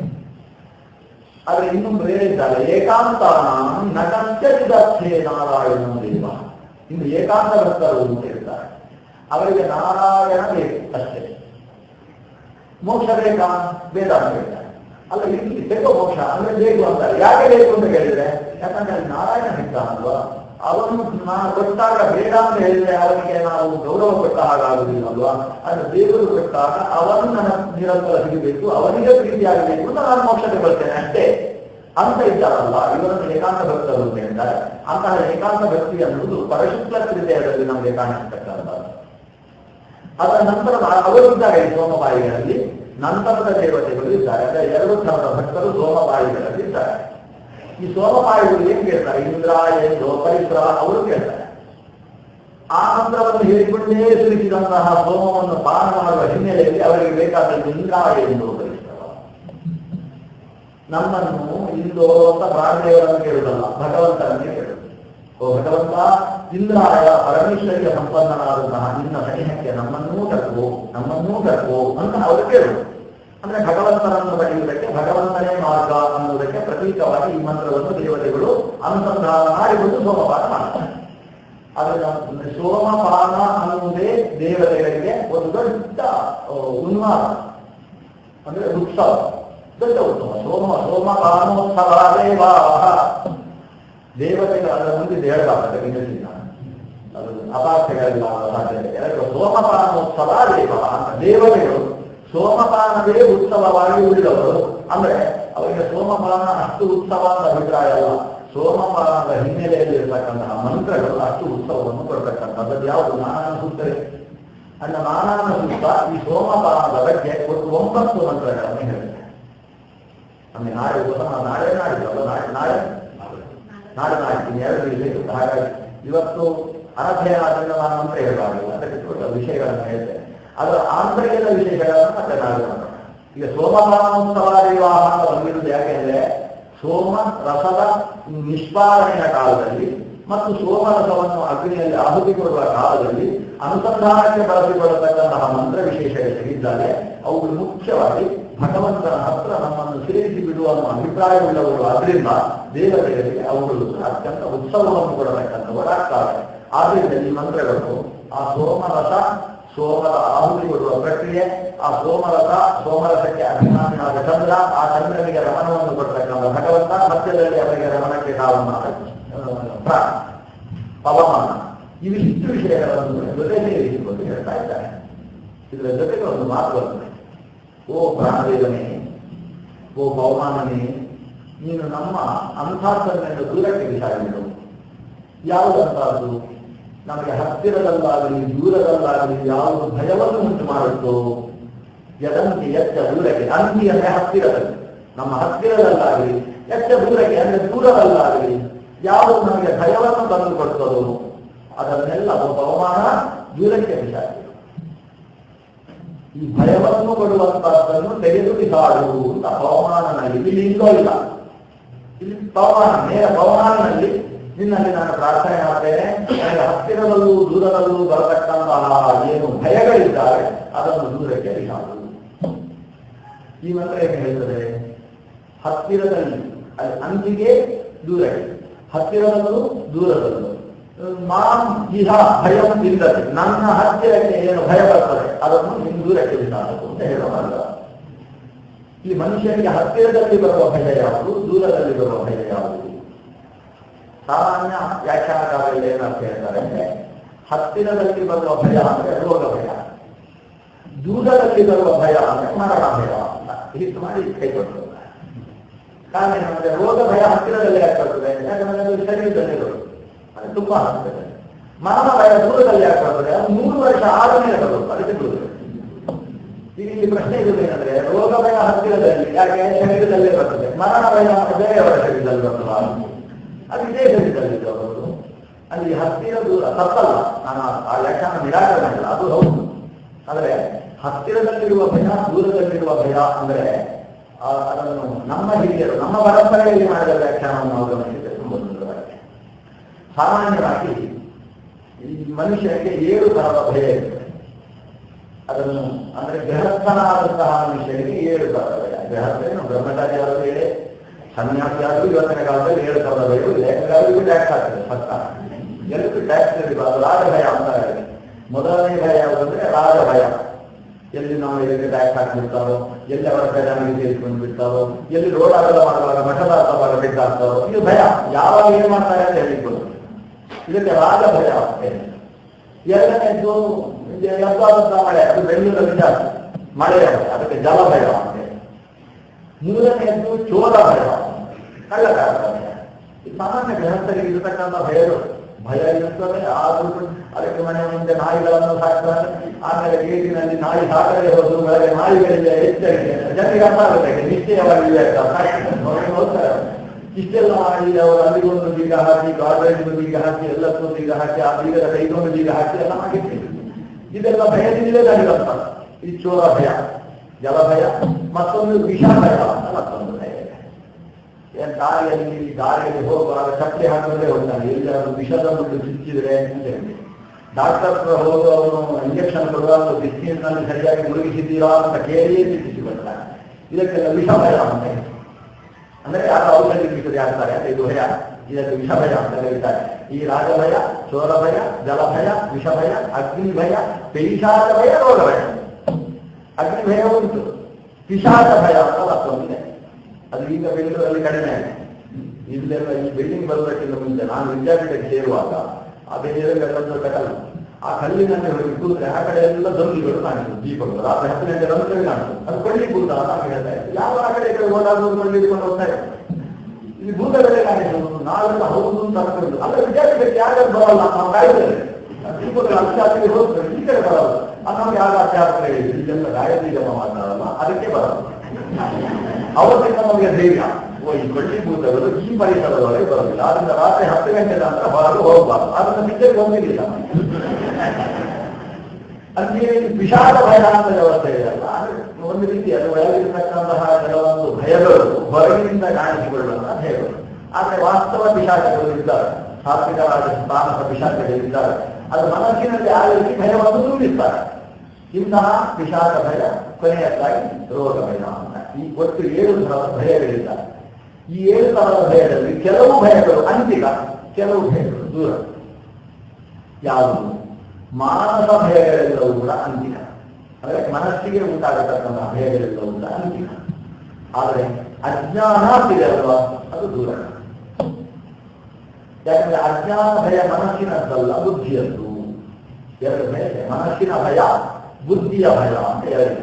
ಈ ಮನಸ್ಸಿನ ಭಯವನ್ನು ಓಡಿಸುವುದು, ಅದಕ್ಕೆ ಔಷಧಿ ಇದೆ. ಆದರೆ ಬುದ್ಧಿಯ ಭಯಕ್ಕೆ ಔಷಧಿ ಇಲ್ಲ. ಇದನ್ನು ಆಚಾರ್ಯರು ಒಂದು 2 ಸಂದರ್ಭದಲ್ಲಿ ಹೇಳ್ತಾರೆ. ಈ ಸಂಶಯ ಉಪಯೋಗ ಕಾರಣ ಭಾಗವತಾತ್ರದಲ್ಲಿ ಹೇಳ್ತಾರೆ, ಮನಸ್ಸಿನ ಸಂಶಯ, ಬುದ್ಧಿಯ ಸಂಶಯ ಅಂತ 2 ಸಂಶಯ. ಈ ಮನಸ್ಸಿನ ಸಂಶಯಕ್ಕೆ ಔಷಧಿ ಇದೆ, ಅದು ಗುರುಗಳ ಪ್ರಕಾಶಗಳಿಂದ ಆ ಸಂಶಯ ಹೋಗ್ತದೆ. ಈ ಬುದ್ಧಿಯಲ್ಲಿ ಅಕಸ್ಮಾತ್ ಸಂಶಯ ಇದ್ರೆ ಅದಕ್ಕೆ ಅದು ಹೋಗುವುದೇ. ಕೆಲವು ಸಂಶಯ ಒಂದಿಷ್ಟು ಬಂದಾಗ ನಮ್ಮದೊಂದು ಪ್ರಶ್ನೆ, ಯಾವುದರ ಬಗ್ಗೆ? ಈ ಜೀವ ಕರ್ತೃತ್ವದ ಬಗ್ಗೆ ನಮ್ಮ ಪ್ರಶ್ನೆ. ಸರಿ ಕೇಳಿ, ಅಲ್ಲ ಅದು ಕೇಳುವುದಕ್ಕಿಂತ ಮುಂಚೆ ಕೇಳ್ತಾರೆ, ನಾವು ಇದನ್ನು ಆ ಆಚಾರಕ್ಕೆ ಕೇಳಿದ್ದೇವೆ, ಆಮೇಲೆ ಉಡುಪಿಯಲ್ಲಿ ಹೋದಾಗ ಅವರತ್ತೂ ಕೇಳಿದ್ದೇವೆ, ಆಮೇಲೆ ಈ ಪೀಠಾಧಿಕಾರ ಪತಿಗಳ ಹತ್ರ ಕೇಳಿದ್ದೇವೆ, ಅವರ ಹಿಂದಿನ ಅವರಿಗೆ ಖುಷಿ ಅವರಿಗೆ ಪೀಠ ಕಟ್ಟಿದಾರಲ್ಲ ಆ ಗುರುಗಳ ಹತ್ರ ಕೂಡ ಕೇಳಿದ್ದೇವೆ. ಆದರೆ ಪ್ರಶ್ನೆಗೆ ಉತ್ತರ ಸಿಗಲಿಲ್ಲ. ನಿಮ್ಮ ಹತ್ರ ಕೇಳ್ತಾ ಇದ್ದೇನೆ, ಈ ಪ್ರಶ್ನೆ ಕೇಳುವಾಗಲೇ ಇಷ್ಟು ಗಟ್ಟಿಯಾದ ಪ್ರಶ್ನೆ ಕೇಳ್ತೇನೆ. ಇವರಿಗೆ ಯಾರು ಉತ್ತರ ಕೊಟ್ಟರೆ ಸಂಶಯ ಇರುತ್ತದೆ ಅಂದ್ರೆ ಅವರ ತೀರ್ಮಾನ, ನಾನು ಕೇಳಿದ ಪ್ರಶ್ನೆ ಅಂತ ಆದ್ಮೇಲೆ ಇದಕ್ಕೆ ಉತ್ತರ ಸಿಗಲಿಕ್ಕೆ ಸಾಧ್ಯ ಉಂಟು ಅಂತಲೇ ಪ್ರಶ್ನೆ ಕೇಳ್ತೇನೆ. ಇಂಥ ಸಂಶಯ ಇರುವಲ್ಲ, ಇದನ್ನು ಮನುಷ್ಯ ಸಾಕ್ಷಾತ್ ಪರಮಾತ್ಮನೇ ಅವತಾರದಲ್ಲಿ ಬಂದಿರುವುದು ನನಗೆ ಉತ್ತರ ಹೇಳಿದ್ರು ನನ್ನ ಸಂಶಯ ತೆಗೆದು ಹಾಕುವ ಸಾಮರ್ಥ್ಯ ಆ ದೇವರಿಗಿಲ್ಲ, ತೀರ್ಮಾನವಾಗಿಲ್ಲ. ಈ ರೀತಿಯ ಸಂಶಯ ಇದೆ, ಅದನ್ನು ಬುದ್ಧಿಗತ ಸಂಶಯ ಅಂತ ಹೇಳಿ ಇದನ್ನು ಯಾರು ತೆಗೆದುಹಾಕಲಿಕ್ಕೆ ಬರುವುದಿಲ್ಲ. ಅದರಿಂದ ಆ ಬುದ್ಧಿಗತವಾದಂತಹ ದೋಷಗಳೇನುಂಟು ಅದು ದೂರಕ ಭಯ. ದೂರಕ ಅಂದ್ರೆ ಯಾವತ್ತಿಗೂ ದೂರ ಮಾಡುವುದಕ್ಕೆ ಸಾಧ್ಯ ಇಲ್ಲ. ಹತ್ತಿರದಲ್ಲಿದ್ದರೆ ಮಾತ್ರ ದೂರ ಮಾಡುವುದಕ್ಕೆ, ದೂರದಲ್ಲೇ ಇದ್ದಂತ ದೂರ ಮಾಡಲಿಕ್ಕೆ ಸಾಧ್ಯ ಉಂಟು. ಆದರೆ ಅದನ್ನು ತೆಗೆದು ಹಾಕುವುದಕ್ಕೆ ಸಾಧ್ಯವೇ ಇಲ್ಲದೆ ಇರತಕ್ಕಂತಹ ಒಂದು ಭಯ ಇದೆ, ಅದು ಅಜ್ಞಾನದಿಂದ ಉಂಟಾದಂತಹ ಭಯ. ಮತ್ತೊಂದು ಭಯ ಇದೆ, ನಮ್ಮ ಇಲ್ಲಿ ಬರತಕ್ಕಂತಹ ರಾಗಭಯ, ಸುರಭಯ, ಜಲಭಯ, ವಿಷಭಯ, ಪೇಶಾಭಯ. ಇಂತಹ ಭಯಗಳೆಲ್ಲವೂ ಕೂಡ ರೋಗ ಭಯವನ್ನೂ ಸೇರಿಸಿ ಅದು ಅಂತಿಕ ಬರತಕ್ಕಂತಹ ಭಯ. ಈ 2 ಭಯವನ್ನು ದೂರ ಮಾಡತಕ್ಕಂಥವನ್ನ ಅವಮಾನ, ಅವನ ಅಜ್ಞಾನವನ್ನು ಎದುರು ವಿಚಾರವಲ್ಲಂತಹ ಶಕ್ತಿಯವನ್ನಂತೂ ಈ ರೋಗಗಳಿನ್ನೇ ಹತ್ತಿರದಲ್ಲಿದ್ದಂಥದ್ದು ಓಡಿಸುವುದು ಇನ್ನೇ ಕಷ್ಟ ಇದೆ ಅವನಿಗೆ. ಯಾಕಂದ್ರೆ ಅವ ಹಿಡ್ಕೊಂಡು ಈ ಗದೆಯನ್ನು ಹೀಗೆ ಬೀಸಿದ್ರೆ ಸಾಕು, ಕಲಿ ಎಲ್ಲೆಲ್ಲೋ ಓಡಿ ಹೋಗ್ತಾನೆ. ಭೀಮಸೇನ ಮಹಾಬಾಹೋ ಗದಯ ಉದಯ ಪ್ರಭೋ ಶಾಲಗ್ರಾಮ ಶಿಲಾಯಾಂತು ವಸಂತಂ ಕಲಿಂ ಓಜಸ. ಭೀಮಸೇನ ಮಹಾಬಾಹೋ ಗದಯ ಉದಯ ಪ್ರಭು. ಹಾಗಾದ್ರೆ ಅವನು ಗದೆಯನ್ನು ಹೀಗೆ ಅಲುಗಾಡಿಸಿದ್ರೆ ಸಾಕು, ಈ ಮಹಾದುಷ್ಟರಲ್ಲಿ ಮಹಾದುಷ್ಟನಾದ ಕಲಿಗೆ ಓಡಿ ಹೋಗ್ತಾನೆ ಅಂತಾದ್ರೆ ನಮ್ಮಲ್ಲಿದ್ದ ಭಯವನ್ನು ಓಡಿಸುವುದು ಏನು ಕಷ್ಟ ಅವನಿಗೆ. ಅದನ್ನು ಅಜ್ಞಾನದ ಭಯವನ್ನು ಕಿತ್ತು ಬಿಸಾಡು ಅಂತ ಪ್ರಾರ್ಥನೆ ಮಾಡುವ ಮಂತ್ರ ಇದೆ. ಅಂದ್ರೆ ಸಾಯುವ ಹೊತ್ತಿಗಾದ್ರೂ ಅಜ್ಞಾನವನ್ನು ಕಿತ್ತು ಬಿಸಾಡು. ಅದಕ್ಕೆ ನಾನು ಹೇಳ್ತಿದ್ದೆ, ಕೇವಲ ಮರಣಕಾಲದ ಮಂತ್ರಗಳಲ್ಲ, ಪ್ರತಿನಿತ್ಯ ಜಪಿಸಬೇಕಾದಂತಹ ಮಂತ್ರಗಳು. ಯಾಕಂದ್ರೆ ಅಜ್ಞಾನವನ್ನು ಬಿಟ್ಟು ಬಿಸಾಡುವಂತ ಯಾವಾಗ ಜಪಿಸ್ಬೇಕು ನಾವು? ಸಾಯುವಾಗ ಜಪಿಸುವುದ? ಎಂದೆಂದು ಅಜ್ಞಾನವನ್ನು ಬಿಸಾಡುವಂತ ನಾವು ಪ್ರಾರ್ಥಿಸಬೇಕು. ಅಂತಹ ಮಂತ್ರದ ಉಳಿದ ಅನುಸಂಧಾನಗಳನ್ನು ನಾಳೆ ಶ್ರೀಕೃಷ್ಣ.